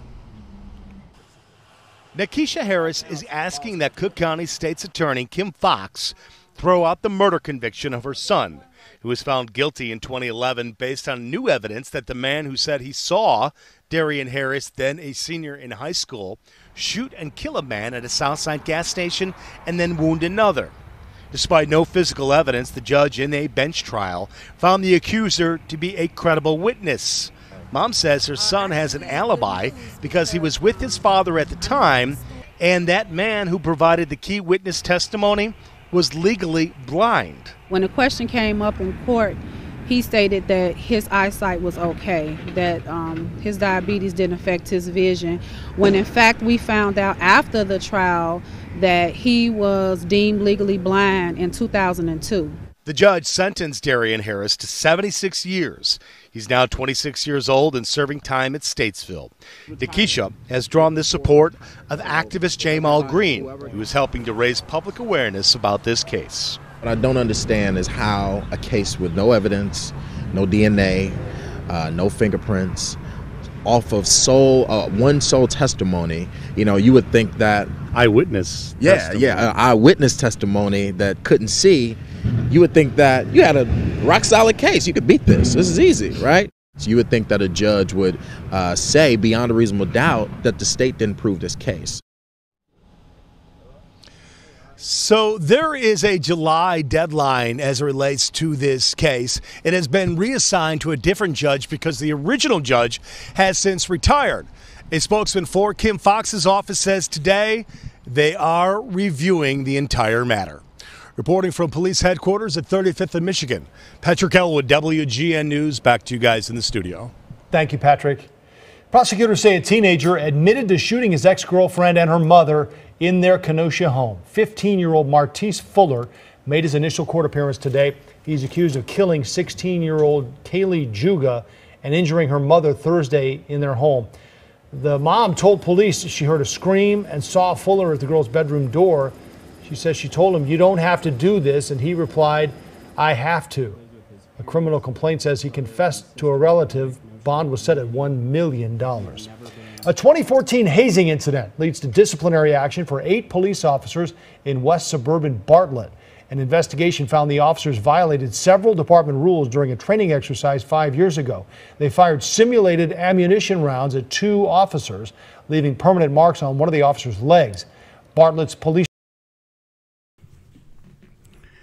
judge gave teen 76 years based on eyewitness he didn't know was legally blind? You know I'm going to say that again. Judge gave teen 76 years based on eyewitness he didn't know was legally blind. This story is coming out of Chicago Sun-Times, May the 10th, 2019, and this is how it reads. Dexter Sappho told the witness stand more than 5 years ago and described the chaos he saw at a Southside gas station in 2011. Sappho told Cook County Circuit Judge Nicholas Ford that he watched a man shoot and kill one man there and badly wound another. And he pointed out who did it. The defendant, Darian Harris, the man in the courtroom wearing the jail jumpsuit. There was no physical evidence linking Harris to the shooting that left Rondell Moore dead and Quincy Woolard badly hurt. Still, the judge hearing the case without a jury found Sappho pervasive. Ford called him an honest witness and said he given embellished testimony. Largely based on that testimony, he found Harris guilty and sent him to prison for 76 years for murder. But what the judge and the accused didn't know was that Sappo had been deemed legally blind years earlier by his doctor and the United States government, the results of advanced glaucoma. Now, Harris, 26, is trying to get his conviction overturned, citing the eyewitness previously unrevealed vision problems, and also that when asked about this vision, Sappo testified he had no problem seeing. The mere fact that he lied under oath about his ability to see should alone call his testimony into question. Harris' attorney said in a filing that asked the Cook County State Attorney Conviction Integrity Unit to review the case. The application for review notes that another witness who wasn't called to testify has provided a sworn statement saying detectives pressured him to identify someone he didn't believe was the shooter. The state's attorney office would only confirm that the case is under review. A crime scene photo of the BP gas station at 66 South Stony Island Avenue where the shooting occurred, Cook County Court filed. The shooting happened around 8:20 p.m. on June 7, 2011 at the BP station at 66 South Stony Island Avenue. Moore and his brother, Ronald Moore, pulled in with car trouble. Willard, a mechanic, was working under the hood when the Lexus pulled up. According to the prosecutors, Harris got out of the car and started shooting. Rondell Moore was shot 3 times in the back. Willard was hit in the chest and under his right arm. Harris had turned 18 3 months before the shooting. According to court records, he came from a stable family and had no previous criminal record, and he got his high school equivalency diploma while awaiting trial.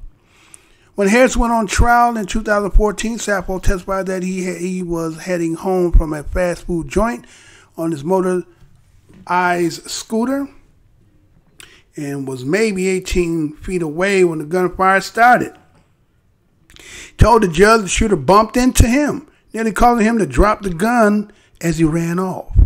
The issue of Sappo's vision came up when Harris' lawyer asked whether the man had diabetes. Sappo said he did. Asked by the lawyer whether he had any vision problems, Sappo said, "Yes, I do." Then said that no, he didn't have any difficulty seeing and continued to testify.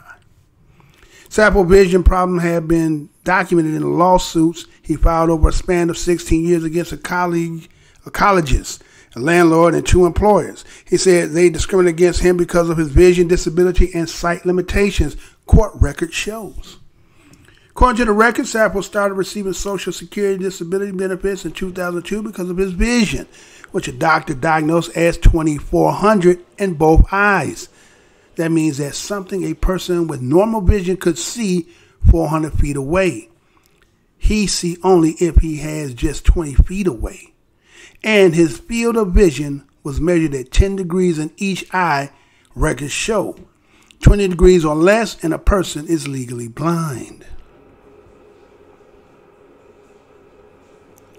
One of the doctor's notes stating the eyewitness Dexter Sappo is legally blind. It was written in 2002, 9 years before Sappo testified that he saw Darren Harris shoot a man to death at a Southside gas station. The note was filled with a request by Harris to the Cook County State's Attorney Conviction Integrity Unit to review his case.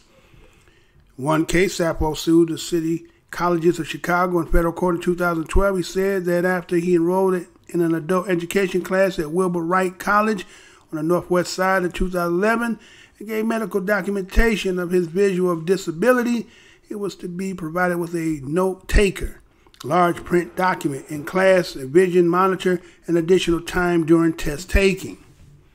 But he didn't get the accommodations, according to his lawsuit, which said he struggled as a result to see the board in class, take notes, and participate. Sappo settled out of court for an undisclosed amount about the 3 months before testifying against Harris. In an interview, Sappo said the shooter was near enough that he could see and identify him. Didn't know that man for nothing in the world, Sappo said of Harris. All I know is that on this particular day, he shot somebody. Sappo, who said his eyesight has worsened to 2800 but varies day to day, said he told prosecutors before Harris' trial about his vision problems. Neither of them, Jane Sack and Denise Leuterstein, responded to requests for comment. Judge Nicholas Ford, who convicted Dan Harris and sentenced him to 76 years in prison, largely on testimony of an eyewitness he wasn't told was legally blind, Sun-Times files. Harris' trial lawyer, Donna Rotunio, says the prosecutors didn't disclose any information about Sappho Vision's impairment. Jody Tony, then 53, was working the gas station and later told police he was about to ask the man whose car had broken down at the pump if he needed antifreeze. Tony said that's when the shooters got there. The gas station attendant also told them he recognized the gunman, that about an hour earlier the man had threatened to blow his head off. Tony called the police because he thought the man was stealing something. Lead detective Isaac Lambert and Devin Jones had Tony view a lineup including Harris, what was the area, to police headquarters about a week after the shooting. Tony didn't identify anyone as the shooter, according to the police report. In a sworn statement taken late June by Harris' current lawyers and a defense investigator, Tony said the detectives coached him before the lineup, showing him a mugshot and telling him the man in that photo was the shooter. Probably that man in the shooter, right? Telling him the man in that photo was the shooter. Tony said that he told them no, it wasn't who he saw shoot Moore and Woolard. He said the detectives then had him view the lineup and that the shooter wasn't there. Tony said in the affidavit that the detectives got angry and that he thought they were pressuring him. He said they told him that if he made the identification, it would be one bad guy off the street. Tony wasn't called to testify in 2014. He said in the statement that he was never contacted by Harris' attorney prior to trial. Since 2016, the Chicago Police Department has, under most circumstances, prohibited detectives who are involved in an investigation from overseeing lineups. 2011, though Sappho, Tony, and Ronald Moore were shown lineup by one or both of the lead detectives, according to police records. Sappho said he remembers the identification process well. About a week after the shooting, he says he went to the police station where he viewed a physical lineup and several photos arrays. Sappho said he can't remember whether the photo arrays of the physical lineup were shown to him first, but that in each incident he was unable to identify Harris. Sappho said he didn't feel pressure to pick him and that the detectives wanted him to be absolutely sure before he made any identification.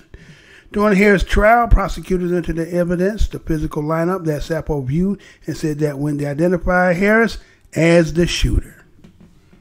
They did not mention the photo lineup Sappho said he was shown, nor were any additional lineups noted in the police report.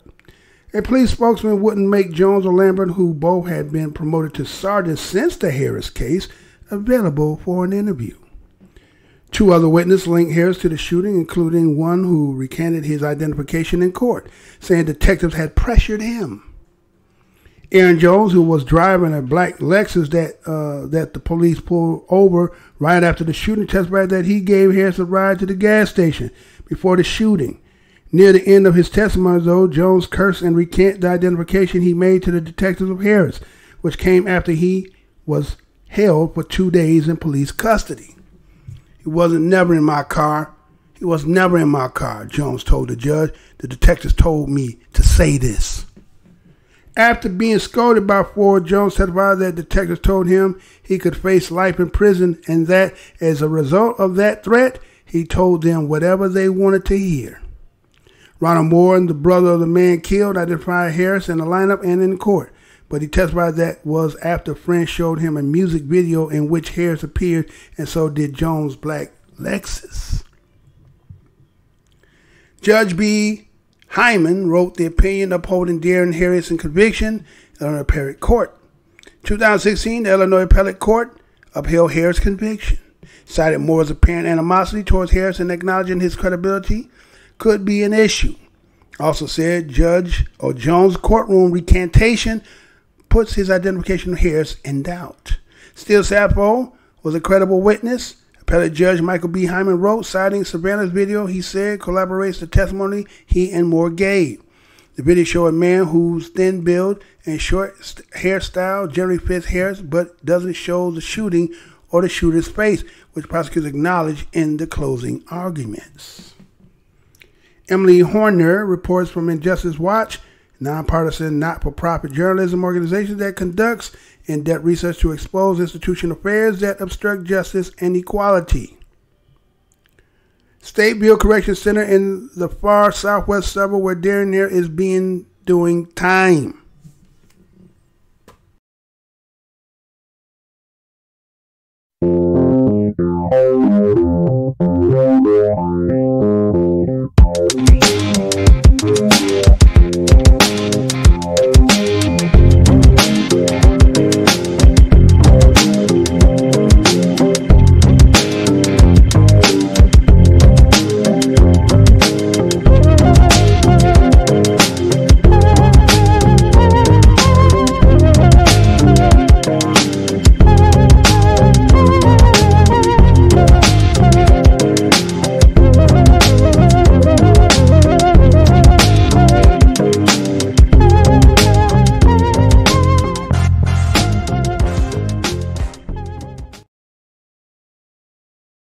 All right, so we back.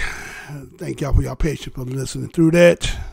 Probably was late when I did that story. That's a long-ass story. But, yeah, I got through it, right? So what we see here is a story that goes back a little bit back in 2011. It was a brother named Dexter Sappho who took I won't say he's a brother. I say Dexter Sappho who took the witness stand more than 5 years ago. He was the one seeing the incident that took place. And we see that a circuit court judge in Cook County named Nicholas Ford, the one that ended up convicting them, right? So we see the dude named Darian Harris is the brother that is the one who was being accused, that was eyewitnessed by, it looks like the dude name was, what was his name, Dexter Sappho, right? And we come to find out later, after he being convicted, that they come to find out that this Sappho is legally blind and very blind, right? So, the question becomes, can an individual who has impaired vision still be credible to identify an individual to have them to have that kind of time? That's really what I would look at, right? Can somebody who has poor vision be the most credible evidence you got to convict somebody when you have no other evidence? And I guess that just depends on the individual and how you look at it, right? So we see that in this particular case, it was credible enough to give a young man 76 years. Okay? And then as the article goes on, there's a lot of questionable things that was said in there that just says, again, it's going to collaborate with some of the things I said earlier. Remember I talked about how the municipalities, which is the police, they have a merit system. And based on this article, you see what happens after those individuals who did this case, later on, they're going to be in another position later on, right? And, so let's just go over it a little bit. So we see that Harris, he's now 26, right? And he was, had his mother go out there trying to get this conviction overturned.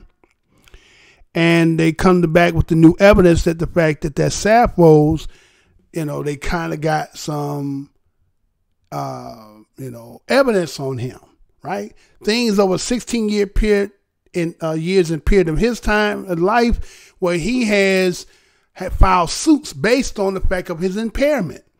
He sued this, I think it was Wright College, some other things, filed for disability. So it was, he has medical doctors stating about his vision being 2400 and so forth. So technically he would be considered legally blind. I actually remember I had a mechanic who was actually legally blind. Now he can fix the shit out of a car, right? You know how to mechanic. I know how to fix, but I go in there, hang out with him. You know what I'm saying? And You know what I'm saying? He talk with you, you know what I'm saying? He all that good stuff. He know how, because he get, you know, memory. He know how to, you know how to put a start in. He know, he's been doing it for years. But when he get in that car, we gonna test drive that mug, he ain't seeing none of that. You understand? So he can't get licensed, none of that. So he's considered legally blind. His distance was very bad. So again, you have to question the fact, let's say, whether my man might have done it. But I kind of say he didn't do it because, again, as I lay out some of this stuff in this article, you see they didn't have nothing that substantiate any facts. See, that's the crazy part, as we as black men in this country get up in that court system and could be innocent as all, you know what I'm saying? It's everything we know to be true. But if somebody say they got it out and somebody got some ambition, they just might just get caught up in the web.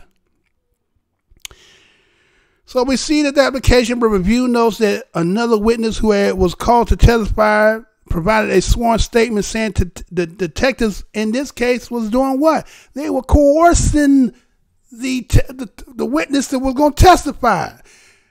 Right? One of the brothers said that they told him, because they had stopped him later on, who had a Lexus, say, you going to say he was in the car with you. If not, you going to get locked up with him. Right? So he said, I'm going to say whatever the hell you going to say. So I ain't got nothing to do with that until he got in there, right? Had a change of heart. No, man, no. I ain't, you know what I'm saying? I ain't saying that. They told me to say that, right? See? Say, according to the new law, what happened when they say, well, you know, the lead detectives can't be in there when they're going to take you in there for lineup. They can't have nothing to do with the process of getting you to try to identify. But yet they was doing it anyway. Was doing it anyway, right? So this story goes back and says June 7, 2011, it was at 6600 South Stony Island. And said again, you know, the term pull up, right? Well, we're pulling up. And the Lexus pulled up. And they said, according to that, the Harris got the car, started shooting 3 times. They said one bullet was hit in the chest and under the right arm. And, he was 18, had just turned 18 at that time, right? According to his background, he came from a stable family, had no previous criminal records, and got his, while he was waiting through this trial, he ended up getting his GED, right? So as he goes through this trial in 2014, we see that he was testified again, as we're saying, this individual here is blind. The dude is considered legally blind. Yet disclosed it in the case when they asked him, but then he said, but I can see. Yes, I am blind legally, but I was able to see him. I could tell you I seen him. Can you give him the max is the question. Let's just say, hypothetically, let's say maybe he did and you seen. But I don't know, can you give somebody the max on their testimony, or can you even convict them? You understand? It's very questionable. So, of course, you're going to have to go back and look at that. And again, you have nothing else. The guns, where's the gun? Did they ever find a gun? No gun? You even tried to use the dude at the gas station. But did you hear what he said? The dude at the gas station said, dude said he's going to blow his head off, but I called the police because I thought he was trying to steal. Did you hear that? When I read that, he said, yeah, I called the police because he said he was going to blow my head off, but only because I thought he was trying to steal. It had nothing to do with the shooting. Huh? See, that's why you got to get these articles and read them, read what these articles saying along with what they just get, you get the visual. You got to get the articles too, right? Because they saying this here and they say this here, you know what I'm saying? So it's like, okay, ain't nobody seem to be credible in none of this. And so, again, it said this dude's eyesight was very terrible. And they convicted this brother and gave him 76 years in prison on a testimony of an eyewitness who was told he was legally blind. And that dude's name was Jody Tony, who was the dude at the gas station, right? Now, in his testimony, what he said, according to this document, he said he seen the car that was broke down. He asked him if he needs some antifreeze. Then he said that's when the shooters got there. And he recognized the gunman about an hour earlier, the man that threatened to blow his head off. Now, again, he said the man he had witnessed earlier But he never said that it was him. He just said he called the police because he thought he was trying to steal something. But he never, even the gas station attendant didn't even say it was this young man. He said somebody. So again, they want to convict you. You can be convicted. What they say about a state's attorney? They can convict you on with a ham sandwich. They can convict a ham sandwich, I think is how they'd say it, right? It is what it is, right? All right, so let me go and move on. I won't do too much more of that. It took a lot of time on that anyway. So I got more stuff on this anyway, right? So check this one out. Let me see some of this. Let me see if this is the right one here, because I don't want to. Hold on, let's see what this is. Okay, that's it. All right. All right, so check this one out. This one here came out today. It's kind of an older story, right? But they got some. Well, I won't say it got resolved. I'll just say that they rectified in one aspect. But again, some people may have not remembered the story. Just on the commemoration of it, I'm going to give some light to it. Check this out. I'll be right back.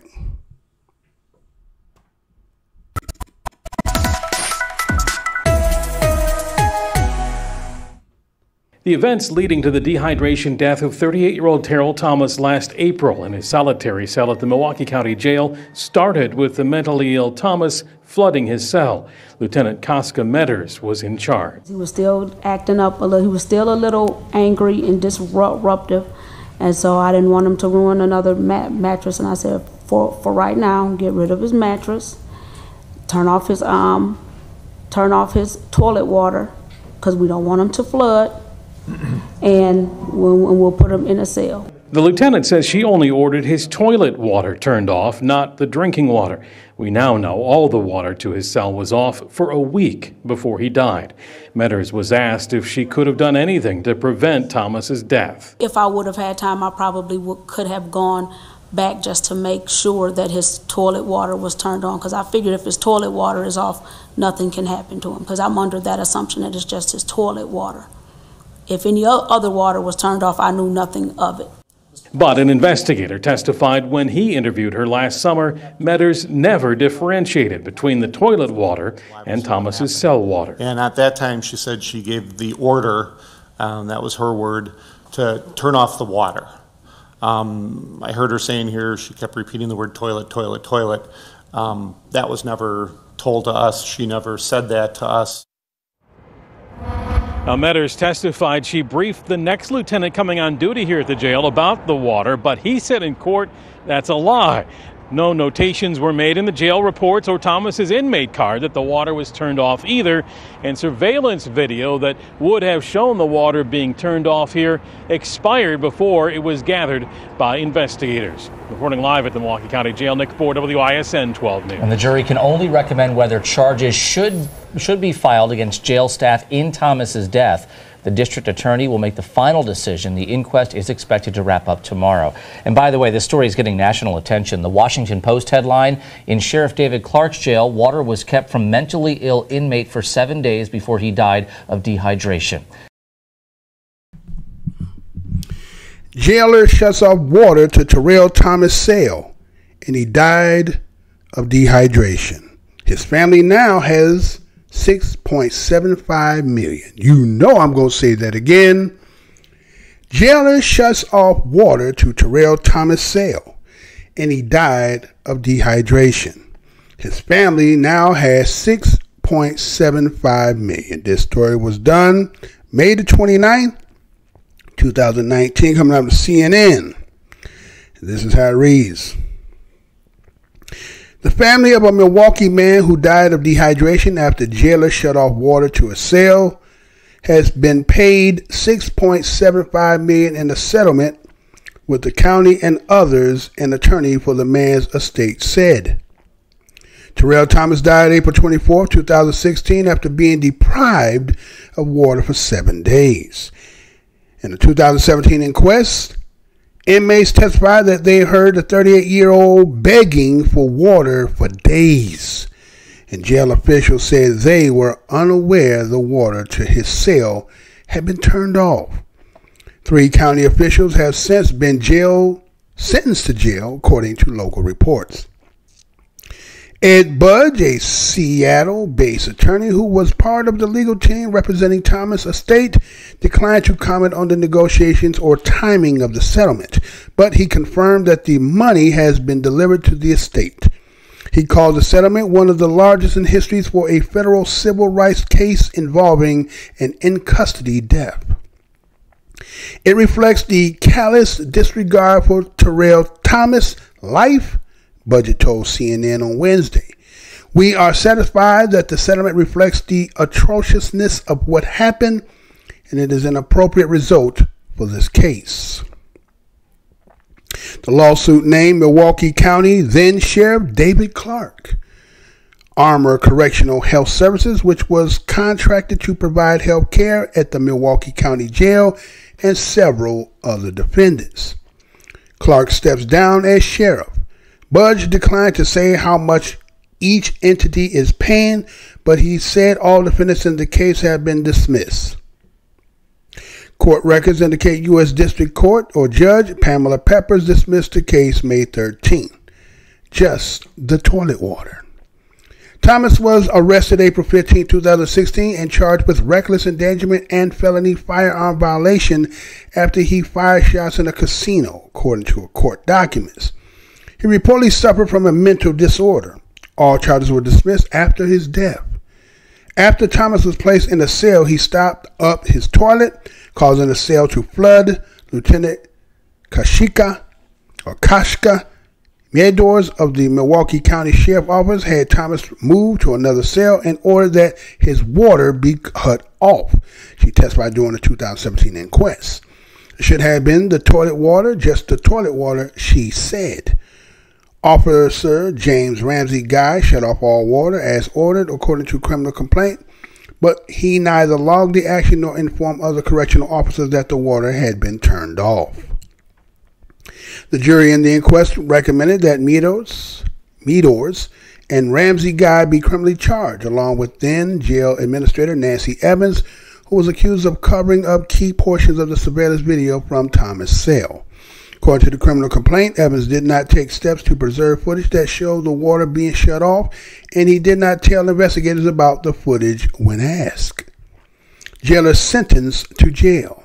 Medors, Ramsey Guy were charged with felony neglect, and Evans faced a count each of felony misconduct and misdemeanor obstruction.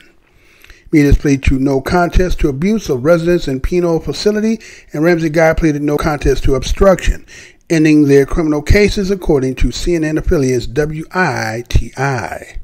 Earlier this year, Medors was sentenced to 60 days at the Milwaukee County House of Corrections and was granted work release privileges, while Ramsey Guy was sentenced to 30 days with the same privileges, the TV station reported. Evans, whose WITI says, Clark, handpicked to run the jail, which saw 7 in custody deaths and 2 years under her leadership.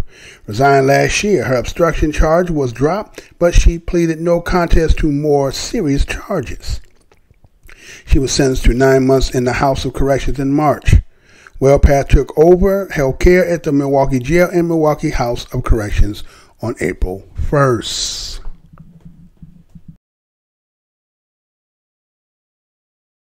So we're back. So we see that we see that there was a jailer or inmate who was named Terrell Thomas, who seemed to have had some, I guess you could say, mental instabilities. That, he do a lot of times. If you watch a lot of those series that come on and they show how they stop up the toilet, those who've been in there, you know about all that, right? So they flood up everything, right? So I decided we're going to go in here, we're going to get them out, because according to her testimony that you've seen in the video, that she said that her order was just for them to shut off the toilet water. Now, toilet and the sink pretty much is running under the same pipe, right? So you can't shut off the sink without shutting off the toilet, right? So to shut the water off, you're going to have to shut all it off, right? So you didn't want to say that, so you got to say something, right? So we see that the family of this Milwaukee man who died of dehydration right? Again, we don't say his name, we'll say his name, Terrell Thomas. Because again, like they said, they shut off the water. They end up receiving $6.75 million in a settlement with the county and others. Now, I guess the others would be all those affiliates because again, there was a lack of people doing the protocols dealing with people who fall under the, let's say, disabilities, right? Having mental issues. Primarily what you see in a lot of the county jails are, that's what they are dealing with, a lot of becoming a mental facility for black people, right? Because they don't have no mental facility, so what they end up putting them in these counties and they just kind of being in there. But according to the way they structure everything, they're supposed to have protocols where do this, and they got funding, but ain't nobody doing the job. And so when situations like this come out, whatever happening, this is what happened. Everybody got caught with their pants down, right? So in this case, we see that the Thomas family got to be awarded with $6.75. It never is better than the person, you know what I'm saying? But in the case that it does happen again, this is like the consolation prize, right? This is the runner-up, even though you would prefer to have an individual. But again, you know, it never is suffice, right? It's never the replacement. So we see that based on this 2017 inquest, that they heard that the 38-year-old was begging for water. Now, they said they had the other inmates, cellies, right, were in there saying that they heard him yelling for water for days. Now, they broke it down. First, they said it was about 2 days. Then they said it was a week. I think it probably was much longer than that. Think about it. You know, there's some people who, you know, you go days without water, right? You ain't had no water in days, right? Now, that's not everybody, but, you know, some people understand what I'm talking about, right? So 2 days of no water will not get you dehydrated when you die, right? So you had to been in there like they was basically drying you out. How long was that? Only they know, right? And so what we see is that this Ed Budge, who came from Seattle-based attorneys, decided he was going to take up the Thomas estate and negotiate and get the settlement. So he ended up doing the job that was needed. And we see that there's a connection with this atrociousness, as they said, atrociousness. It goes back to that old sheriff, was it Clark? Oh, Mr. Clark, right? The one that was just Mr. American, right? Right? Mr. Republican, right?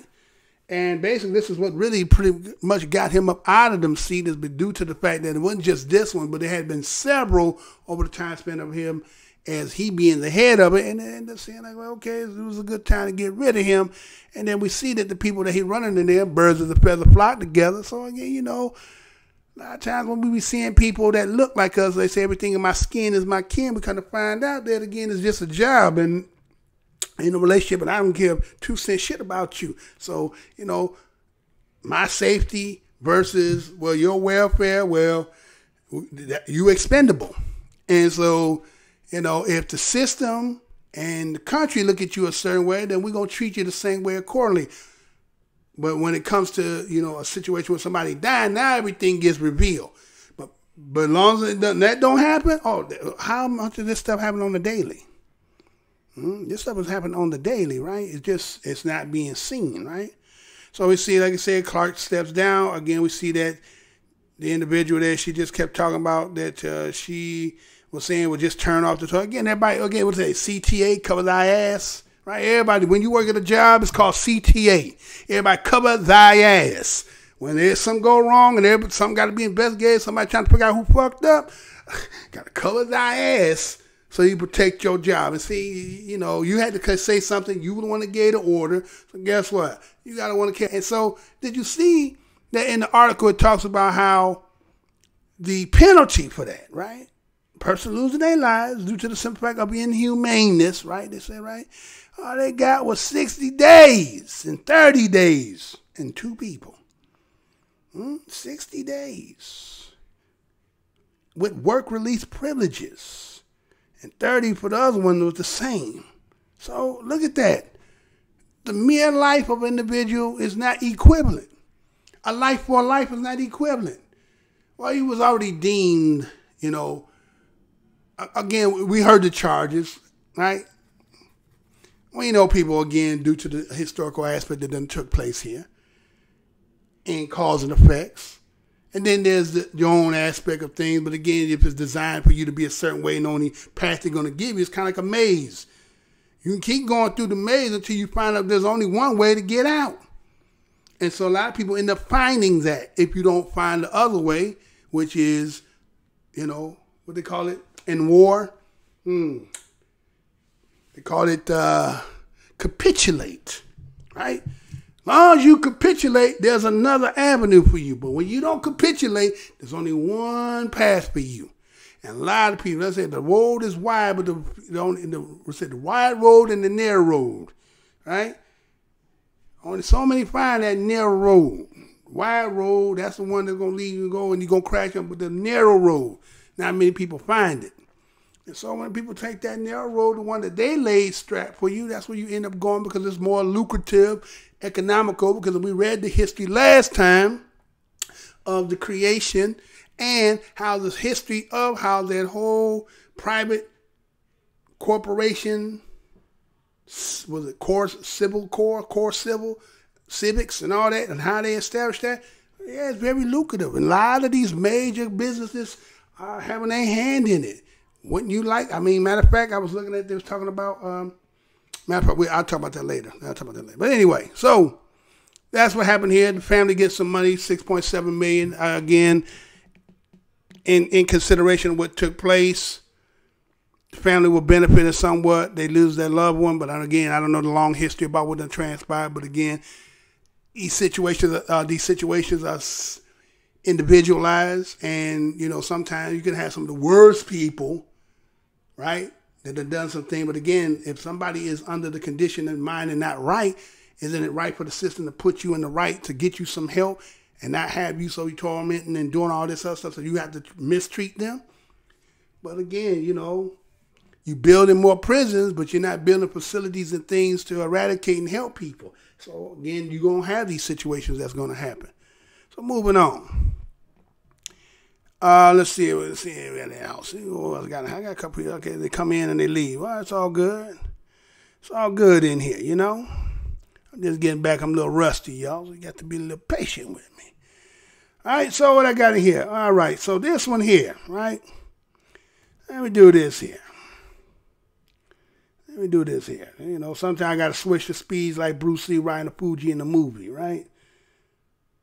So, you know, black people get the bad stigmatization that we don't like people of, I guess, the third wheel. I have to call it the third wheel, right? Well, what do you mean by the third wheel? You'll see what I'm talking about. Let me play this first and then come back and talk about this third wheel. Today at approximately 3 p.m., the victim was positively identified as Malaysia Booker. She became a victim of mob violence and video proof of people urging that violence on. This time it was me, the next time it could be someone else close to you.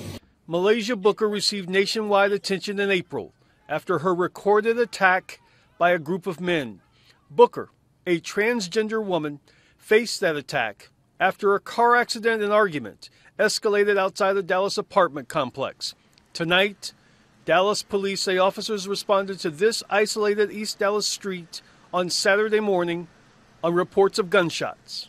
It was after the medical examiner was able to positively identify our victim, and we were informed that the victim was in fact Malaysia Booker.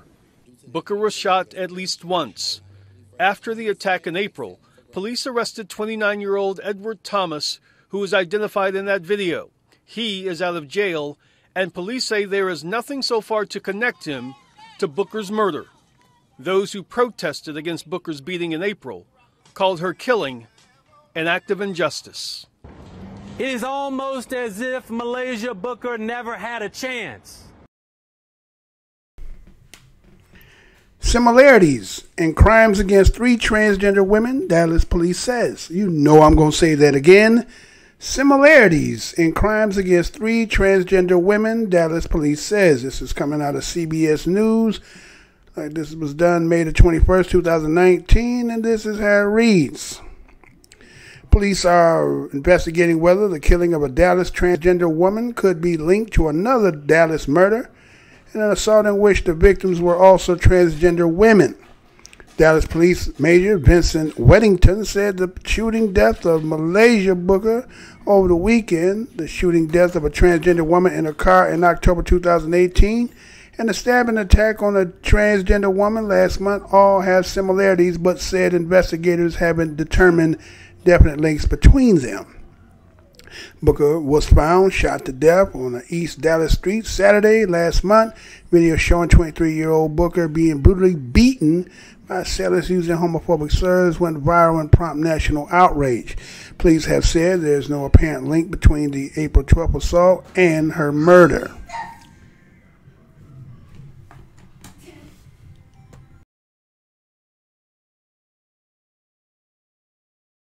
Gave the short version on that, right? So anyway, so what we have there is say, well, Mr. Blowman, why you? Well, you know, again, because see, what happens is people are under the assumption that black people are homophobic, right? Now, again, y'all remember being black American descendant of slaves of this land. Again, as I told about maybe a couple shows back when we talk about that, the slave Bible, that we come to find out that they only gave you about, 10% of the Bible, right? So, based on what we've been told, what we was given, a lot of it that was extricated out, a lot of the programming psychologically it was given. So if people are based on that, based on the condition we was on, God became real to us. And so guess what? That was what was traditionally passed on to us. So if the Bible says what it says, then we believe what the Bible said. Now, I ain't talking about today in 2019, because a lot of us has, we grown to a level where some of us is not looking at that no more. Some of that's still the pacifier for many. But anyway, so I'm saying this. When you see situations that happen like that, when you see that brother was out there mollywhopping, the one that ended up getting shot, they said later they found him dead, right? And they said similarities and several other ones in the neighborhood that have been happening to. Now the thing is this. If a person who used to be biologically a male turns himself into a female, which means now you consider yourself to be a female, then that means you want a man, right? So that means you out there seeking for a man, and let's say when you accost or, getting accosted by men or in the vicinity of men, let's say whether it be in the atmosphere or confines of bar or club or something like that, and maybe somebody under the influence or whatever, and they ain't in their right mind, right? And then one thing come to another, and then they come to find out that word is woo woo. Well, gonna be some physical altercations. There's gonna be some furniture moving, as they say, right? Gonna be some furniture moving around here, right? And so when we see these situations, what you show by the video might just show that, if you say homophobic and making black men and they against, primarily in this day and age right now, man, you pretty much almost got someone in your family in these day and ages, right? And you may not like the lifestyle, you may have problems with it, but again, they family and, you know what I'm saying? Again, you cannot associate with them and you recognize it, whatever, the family function, with all that other stuff. But it's not so much of that.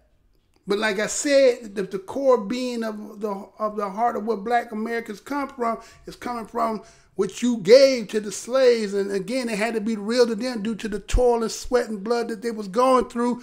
God had to be real to us. And if God said, it got to be right.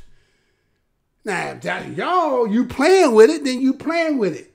But we know what we know through our heart and our spirit, right? So if you're going against that, then that's where our apprehensiveness is. That's where our, you come to the end of the road. You come at the crossroads. So when you see these physical altercations, you need to get into the in-depthness of what is that about. Is that just somebody going somebody because they are? I'll say probably not. I think there's some other, as I was giving you the little bit of story before, somebody done, ran across somebody and kind of find out who is, and Now he gonna split their head to the white meat, right? And so isn't it incumbent if somebody under that they need to inform, or let's just say they out there, you know, and maltricking. You know what I'm saying? Out there selling ass. Yeah, come on, I keep it one. It might be selling some ass out there. You know, he couldn't tell. You know what I'm saying? And come on, he saying that, and it happens. But let's not just try to label. Let's try to say what it is. And again, I don't condone the fact that somebody ended up getting killed, but it was that serious. And I think black men take that the most serious. That's the most disrespectful thing you could probably do to a black man is that, and they don't know that there's a decision where somebody chooses and know that, that's different than to sneak that up on somebody. Then you asking for certain things, you understand? And that's what that kind of looked like. Again, I don't know all the ins and outs to it, but again, I'm reporting, and you know, again, you from where I'm from, you know we done seen that before, and a lot of times that's what that be, and so it is what it is. But again, we don't condone the fact that the individual ended up being killed, but we don't know what that's all systemic to. But I'm pretty sure it has something to do with that. Well, they ain't just going out on no Rough Riders looking to just go bang them up if there ain't no cause to it, right? You know what I'm saying? So anyway, moving on. All right, so I had another one. I think I'm gonna do. I'm go here. Let's go ahead and see how much I got. A little bit left here. I got a little bit left. Now, let me see where he at. Okay, I'm gonna go here first. All right, so we were seeing how this justice system, right? And I seen this and I was like, you know what? Maybe he gonna get out of it. Maybe he might just get out of this. Huh? What you talking about, Mr. Blow? Let me see. Make sure I got the right one first. Hold on before I do that. Okay, yeah, I got it. Make sure I got the right one before I do this. And let me play this for y'all right quick. Let me do this right quick too. Where'd that go? I mean, one more. Where that at?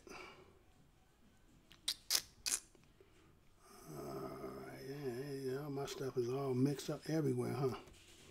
All right, so I'm going to play this for y'all right quick and then be right back. I got to get back into it, y'all. I'm rusty today because I've been fighting to get back in here, right? So let me do this. All right. That should be good. All right, let's try this. Check it out. I'll be right back. Now to new legal trouble for Michael Avenatti. The high-profile attorney is now being charged with stealing hundreds of thousands of dollars from his most famous client, Stormy Daniels. Our chief national affairs correspondent, Tom Yamas, is here with more. Good morning, Tom. Michael, good morning to you. At one point, Michael Avenatti was debating running for president, but now his career appears to be in shambles, accused of serious crimes, and his next move is definitely not to the White House. It may be to the big house. I'm pulling an Avenatti, and when you do that, you actually have a factual basis and evidence to back up your statements. This morning, the indictments are mounting against celebrity attorney Michael Avenatti, now facing up to 300 years in prison if convicted. Federal prosecutors bringing new charges, accusing him of stealing from the client that put him on the map, porn star Stormy Daniels. My attorney and I are committed to making sure that everyone finds out the truth. Avenatti representing Daniels when she tried to terminate her hush money agreement over an alleged affair with President Trump. The notoriety led to a book deal for Daniels, a memoir titled Full Disclosure. Yes, there's a lot of publicity, but I didn't do it for that because this isn't what I want to be known for. Federal prosecutors allege Avenatti sent Daniels' literary agent a fraudulent and unauthorized letter instructing the book advance be sent to an account controlled by him. When Avenatti received the funds, the indictment states he used it to make a lease payment for a Ferrari, to pay for hotels, airfare, meals, even dry cleaning, all for himself. And when Daniels asked about the money, Avenatti allegedly lied to her, stealing $300,000 of her own money and only giving her half back. Now, Avenatti did not want to comment on camera, but he did tweet out the following: "I intend fighting these bogus, legally baseless allegations and will plead not guilty to all charges. I look forward to the trial where I can begin to clear my name." And guys, those other charges he mentioned include allegations he tried to extort Nike and also defraud other clients. What a twist for him. Yeah. Wow. Man, okay. Facing 300 years, too. 300 years. All right, Tom. R. Kelly's new attorney says enough is enough. You know I'm going to say that again. R. Kelly's new attorney says enough is enough. This story was done May the 21st, 2019, come from WGNE TV, Channel 9, Chicago. This is how it reads. Chicago. R. Kelly's new lawyer, Raed Shalaby, is demanding a level playing field after the Lifetime Network aired multiple shows featuring alleged victims of the R&B singer. On Tuesday, his lawyer sat down to speak with WGN's Micah Matera. His message, enough is enough. After the Lifetime docuseries, Surviving R. Kelly, aired, a press conference was held by the Cook County prosecutors inviting others to come forward. Charges were then filed. 2-hour follow-up to the docuseries aired on May 4th, calling Surviving R. Kelly The Impact. Shalaby said the alleged victims are after book deals and big dollars. He's working ahead of the trial to set the record straight for the public. I have a problem with Mr. Kelly not being able to get his side out, and the court of public opinion being swayed by production, Shalaby said. People are out for his money. Shalaby said he's being extorted. Mr. Kelly is being railroaded. Have you ever seen the case where the prosecutor puts her phone in the middle of the room and says, "Give me a call if you have a problem with this person"? That's being railroaded. As for the singer's controversial and raw interview on CBS in March, his lawyer said, of course, he's emotional. If someone is filing false charges against you, it's very serious. You're going to be emotional. And he said, and he let that out, and I don't see that as being a big problem, the attorney said. Shalaby said his client is keeping busy recording new music about 7 to 8 hours a day and is booking shows. While Kelly does have some literacy issues, Shalaby says, the whole idea of being illiterate and unable to read a court document was unfair. He said Kelly was behind bars when he was served papers on a separate case. Reports that he is illiterate are false, he said. No, they are not false. He does have an issue with reading. These days, the R&B star and his lawyers are looking forward to Kelly's day in court when a jury gets the last word. He said he believes his client will be acquitted. Singer is due back in court at the end of June. His lawyer did not care to discuss his client's financial status, but did say R. Kelly wants his life back. He said that right now, he feels like he is living under a microscope.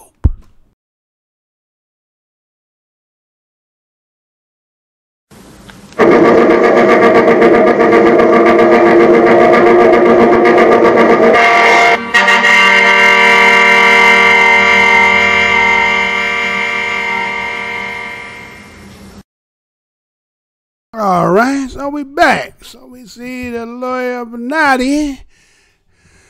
Again, this is a little older. Man, I've been gone for a week, so I got to play catch up.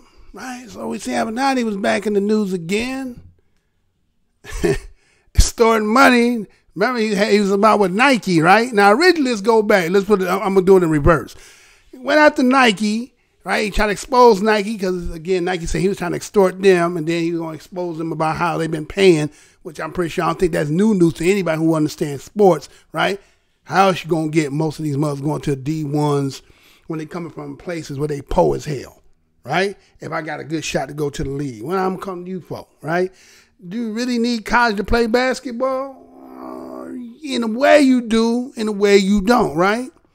Not everyone can play coming right out of high school. Now, do you need the 4 years? What I'm saying, the educational part. Do you need to go to class to pass to play basketball? We're going to say no. But you need education when you can't play ball, right? But we're saying for basketball, right? You don't need no education for that. You just know how to, hone your skills, what they say, your craft, right? So he was going to expose all that. And they say, well, you fucking with Nike. They got plenty of money. You have a Nike out here scripping and scrapping for money, and you fucking with the big boys. And they ain't having it. So all of a sudden, shit changed. Oh, now, you remember you used to represent an old girl that used to be for Trump? Well, guess what she said? She said you extorted money from her too. Well, guess who that's gonna help? Guess who this is helping? He believe he can fly, he might fly again.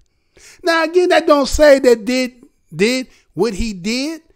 Because remember, Avenatti is the one that said he had the tape, the new tape on R. Kelly. Was that extortion? Think about it.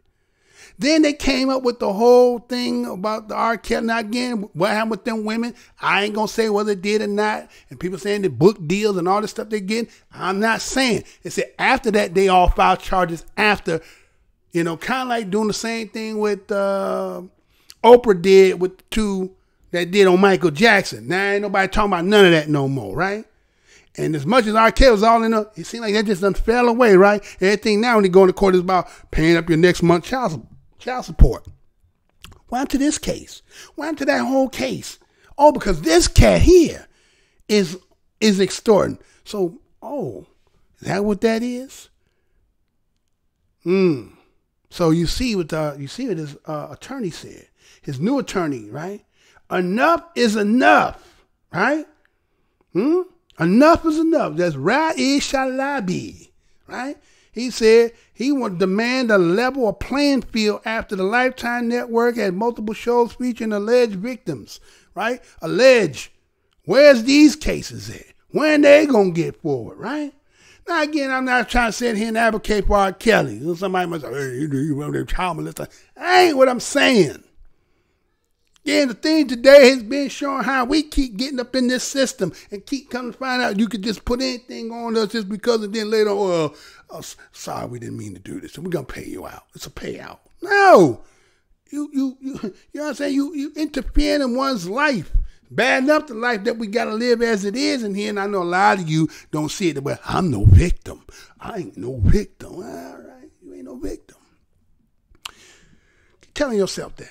Right? Keep telling yourself that. So anyway, so we see that this Chalabi has decided. He said, man, Mr. Kelly is not able to get his side out in the court's opinion. He's saying what y'all doing is y'all killing him with public opinion, right? Being swayed by the productions and all this stuff. But here is a case that's been pending with a big old hoopla with this same cat we seen Avenatti, and we ain't seen nothing for progress on that yet. Not yet. So is it going to be determined whether that Nike get him? Because, boy, you couldn't have a better person in your corner fighting him, R. Kelly, than Nike. That niggas, they got all kind of mugs, all kind of against this one cat. They finna pull out the woodwork, and they threw 300 years. They say that's how they say they finna destroy him. Guess what? You might have just got caught by him, whether it's legit or not. We don't know. It may not never get there due to what he's fighting against. So I was just bringing that out.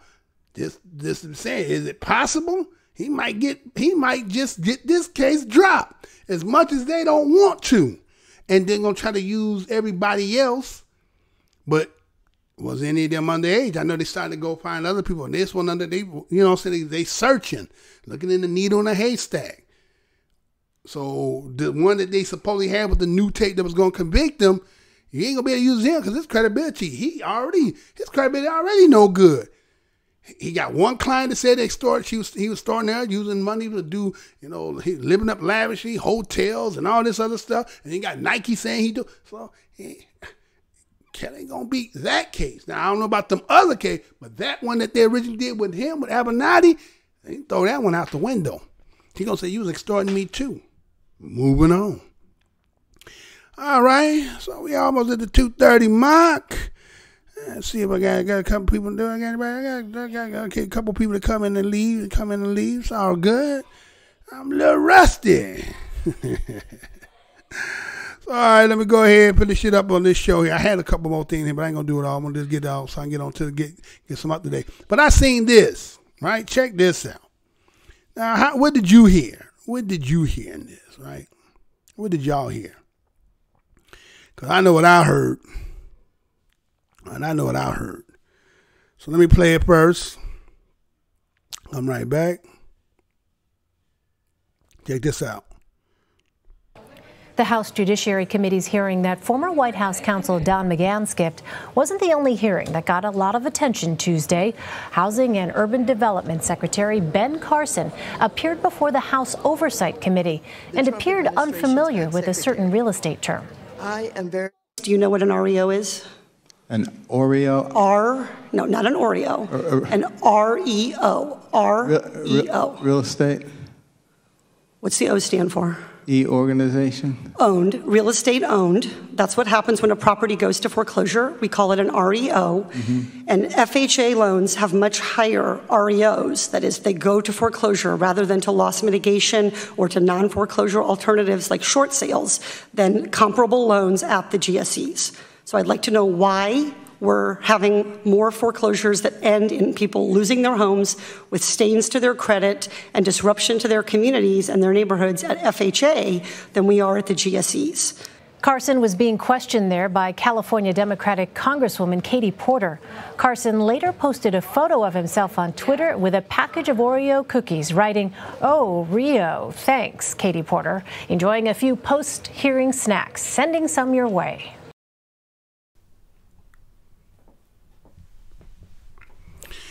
Ben Carson confuses real estate term REO with Oreo? You know I'm going to say that again. Ben Carson confuses real estate term REO with Oreo? This story was done May the 22nd, 2019, coming out of CBS News. And this is how it reads. Housing and Urban Development Secretary Ben Carson was quizzed at a hearing on Capitol Hill Tuesday, resulting in yet another viral moment for the cabinet official. Appearing before the House Financial Service Committee for an oversight hearing, Democrat-Republican Katie Porter asked Carson to help define what REOs are. For those not well-versed in housing terminology, REO stands for real estate owned, a term used to describe foreclosed property that has been transferred back to a bank or lender after an unsuccessful auction. Banks will typically sell REO properties as is, meaning the buyer buys the home and all the problems along with it. Carson, however, appeared to have misheard Porter, thinking she was referring to the delicious chocolate sandwich cookie. An Oreo, Carson responded. No, not an Oreo, an REO, Porter spelled out. What followed was an awkward back and forth with the Congresswoman as Carson appeared not to know what REO stands for, responding, real estate? What does O stand for? Porter probed. Organization? Carson suggested. Porter retorted, owned. Real estate owned. That's what happens when a property goes into foreclosure. We call it an REO. Porter explained that loans backed by the Federal Housing Administration goes into foreclosure and becomes REOs at a higher rate than loans issued by Fannie Mae or Freddie Mac, meaning homeowners with FHA loans are more likely to lose their homes to foreclosures. She pressed Carson to explain why people with FHA loans are losing their homes with stains to their credit. Carson poked fun at his slip-up after the hearing, tweeting a photo of a pack of Oreos and a handwritten note to Porter.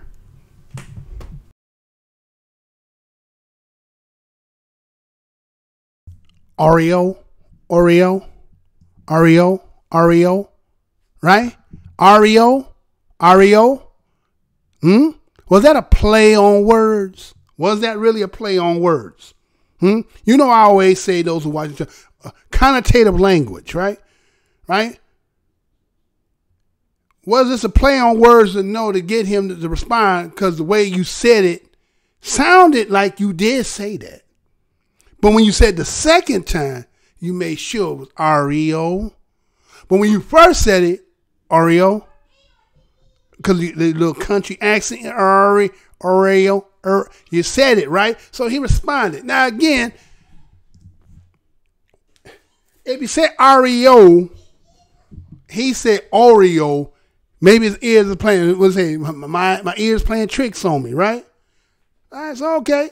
So, or was that subconsciously something he feels that how people look at him and he said that, right?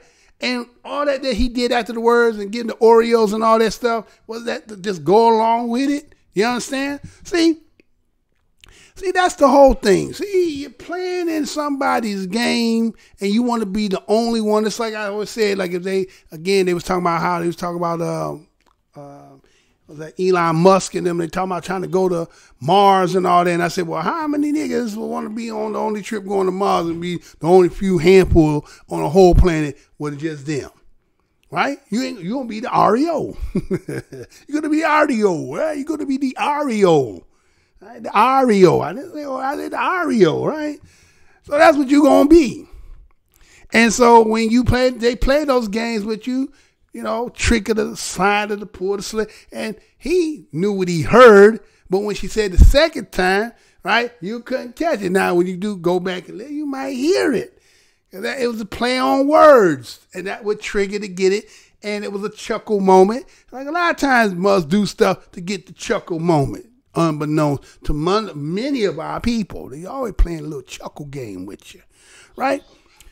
So again, we see Ben Carson again, who's the secretary of HUD, being quizzed at Capitol Hill, and appearing before the House Financial Service Committee on oversight of the hearing. You see that was that Kathy Porter, and she the one that said the REO, right?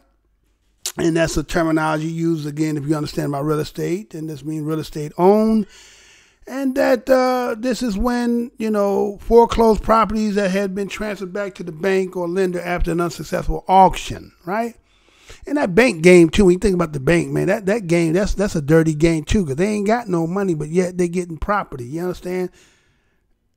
Anyway, that's another time for another time. So we see that, again, the way it was said, again, it was very kind of a trick way of doing it. And, and he fell right for it. He went right with it, right? And he going to it, and so he became a laughing stock based on that, and he became the joke of a viral. So again, somebody connotative playing a game with you, right? You know what I'm saying? Oh, Oreo, what we really put on you, really, yeah, Oreo. But we didn't say it. You thought we said it, but we didn't say it. It's Oreo, right? It's Oreo, not Oreo, right? See? Played you. And that's what he did, see? It's okay. He played the game. That's how it goes, right? That's how it goes. You can't cry about it. That's what you want to be a part of. You got it. And that comes along with the gig. You got to be the butt of the joke, right? All right. I'm going to say those for tomorrow, right? Where I'm at? I'm at the 2-hour mark. Like I said, I'm just getting back into it. Y'all been a week hiatus. I'm a little rusty. I got to get back into the flow once again. So let me do this. Let me see which one I want to do. Let's do that. No, we won't do that. I'm going to end the show on this because I got something I got to do. I'm going to get for tomorrow's show. I ain't going to tell you tomorrow. I just know it'll come on. If you see it, click on, come on. Because if I tell y'all I'm coming on tomorrow and something going to happen and I can't get in, and then I'm blocked off for another damn week, right? So anyway, well, just got to put it like this, y'all. We here again as adults from all different ethnicities and cultures. And we have our differences, right? And sometimes, again, our grievances are different from others. Some people may say it's complaining and bickering and bitching and all that other stuff. But a lot of stuff, we have merit on why we say what we say. Now, when we lay the cards down and play this game of poker, we got a good-ass hand. But a lot of times, everybody keep folding because nobody really want to see our damn hand. Now, you understand the analogy I'm saying here? Right? A lot of times nobody want to see the damn hand that we're going to lay down, so they're going to fold the cards, right? We're going to do something else. We ain't going to talk about it. We're not going to play that. We're going to just let you do that. As long as it's not a real big pot. So if you're playing with a real big-ass pot, then they're going to find a way that you ain't going to win that game. So what is the game right now going on? Well, we're getting closer and closer because, again, they just came out the other day with the Mueller report, right? So it looks like they might be going for it, man. So are they going to let the election happen, or are they going to try to go ahead and pull the game? And I already told you if they do, it's not going to be a good sign, right? So to be continued again, trying to get back in. I'm a little rusty after a week off. We're going to go end the show the way we normally end it until the next show, right? Because, again, it is what it is. We have to do what we have to do to keep it going, to keep that news, because we is Black Minds News, and this is the most hated show on the Black Corner of the Internet, and I am your host, your whiteologist. Coming back from a hiatus, I couldn't get back into the system till today. Damn shame, boy. The numbers start getting good, and they be like, get them back out of there. So anyway, till next one, stay black, peace, love, and hair grease and all that. To the next show. Portions of the following program may be unsuitable for younger or more sensitive viewers. Viewer discretion is advised.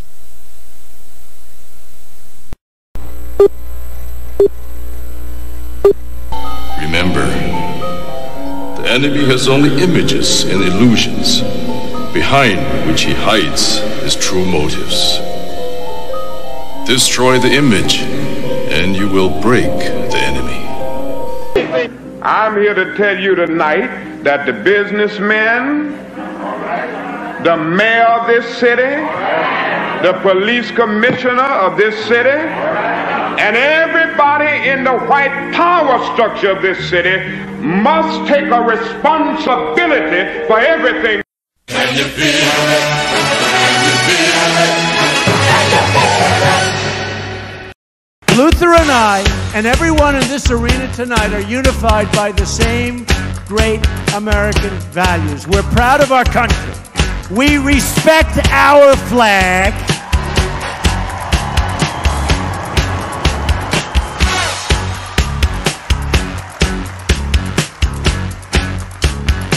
Wouldn't you love to see one of these NFL owners, when somebody disrespects our flag, to say, get that son of off the field right now, out, he's fired.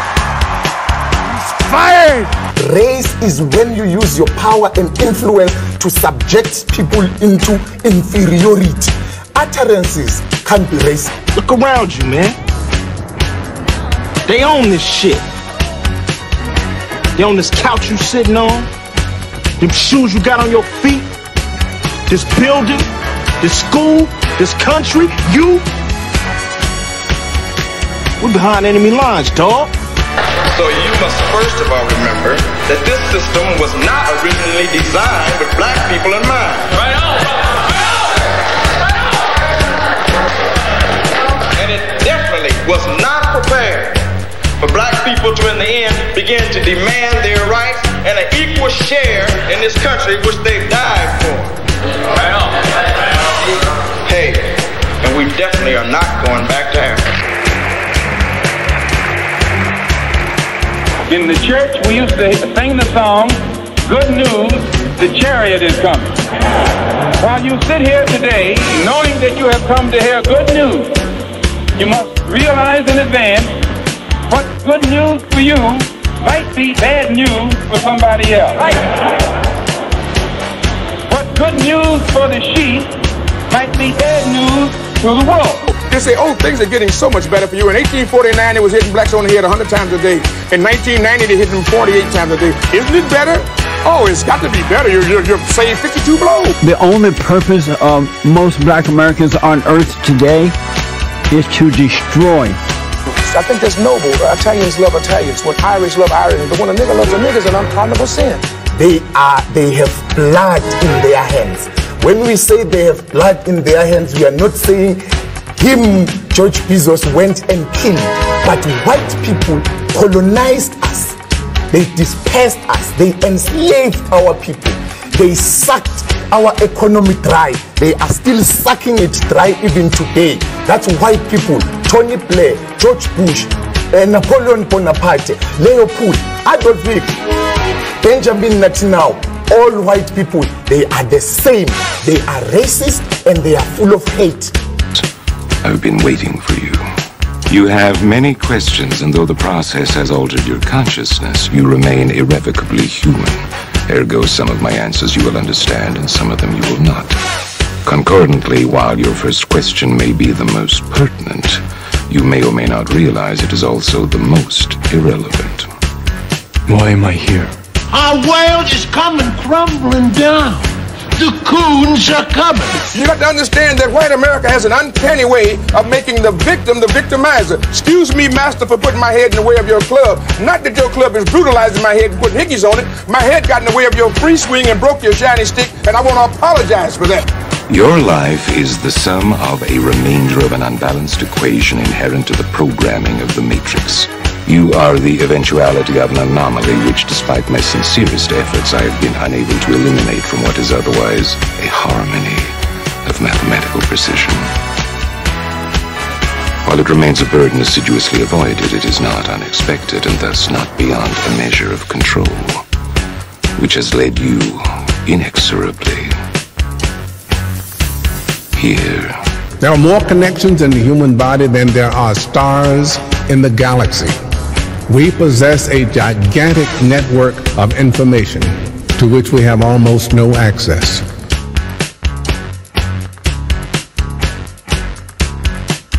The Matrix is older than you know. I prefer counting from the emergence of one integral anomaly to the emergence of the next, in which case this is the 6th version. 5 months before me. 3. There are only 2 possible explanations. They were 5 months before me. Either no one told me, or no one knows. Precisely. As you are undoubtedly gathering, the anomaly is systemic, creating fluctuations in even the most simplistic equations. Can't control me! I'm gonna smash you to bits! Let me show you! You can't make me do anything like Chris! Choice. The problem is choice. Let us remember that we are not brutalized because we're Baptists. We're not brutalized because we're Methodists. We're not brutalized because we're Muslims. We're not brutalized because we're Catholics. We're brutalized because we are black people in America. Because white people made him to be what he is. They made him to look evil, because that's their role, to make all of us black people to look evil and to hate ourselves. I can't hate. You're a nigga till you die. If you're a poor nigga, you're a poor nigga. If you're a rich nigga, you're a rich nigga. But you never stop being a nigga, and if you get to be educated, you're just an educated nigga. Well, I'm told every day I'm on air that I'm racist because I call out racism. That is maddening to me, and I'm crying about it because it's crazy. So the Honorable Elijah Muhammad is teaching you and I and trying to tell the white man to get this powder keg out of his house. Let the black man separate from his house. Let the black man have his own house. Let the black man have his own land and his own property. I thought the bitch was white! Damn it! I thought the bitch was white! That's true. I think that white people are so guilty, knowing what they've done to black people, that they feel if the deeds were reversed, they would hate the black man if he had done the same thing to them.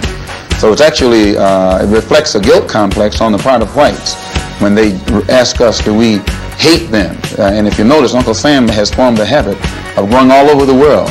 He calls it the ugly American, or the American image. He thinks that everybody hates him because it's a guilt complex. And if you think that if you are worried about Europeans hating you, and they're your allies and your cousins, well, naturally it would follow for you to think that Negroes in this country would hate you, especially in light of what has been done to black people in this country by white people. Now check it out. The white ball dominates everything, right? Knocks the shit out the yellow ball, the red ball, right? And the game's over when the white ball drives the black ball completely off the table. But you have to see that all of this is hypocrisy. I love Malcolm. Malcolm called me the Sunday that he died. I was working Basin Street East. He said, "Brother Greg, you coming by today?" And I said, "Malcolm, I love you." And I said, "I love you so much, I don't even want to take a chance to be there." He said, "What do you mean, Brother Greg?" I said, "Well, I close tonight, Sunday night at Basin Street East." And I said, "But I had my wife book me a flight into Chicago at 8 o'clock this morning. And I'm going to Chicago, and I had way beneath my salary booked me into a college about 10 miles from the airport. And I'm going to go there and speak this afternoon, and I'm going to stay there until they tell me you dead. Because I'm not going to let this government get two of us for the price of one. And I'm going to call Adam Clayton Powell when I finish talking to you and beg him not to come there. Because today, the United States government is going to get you.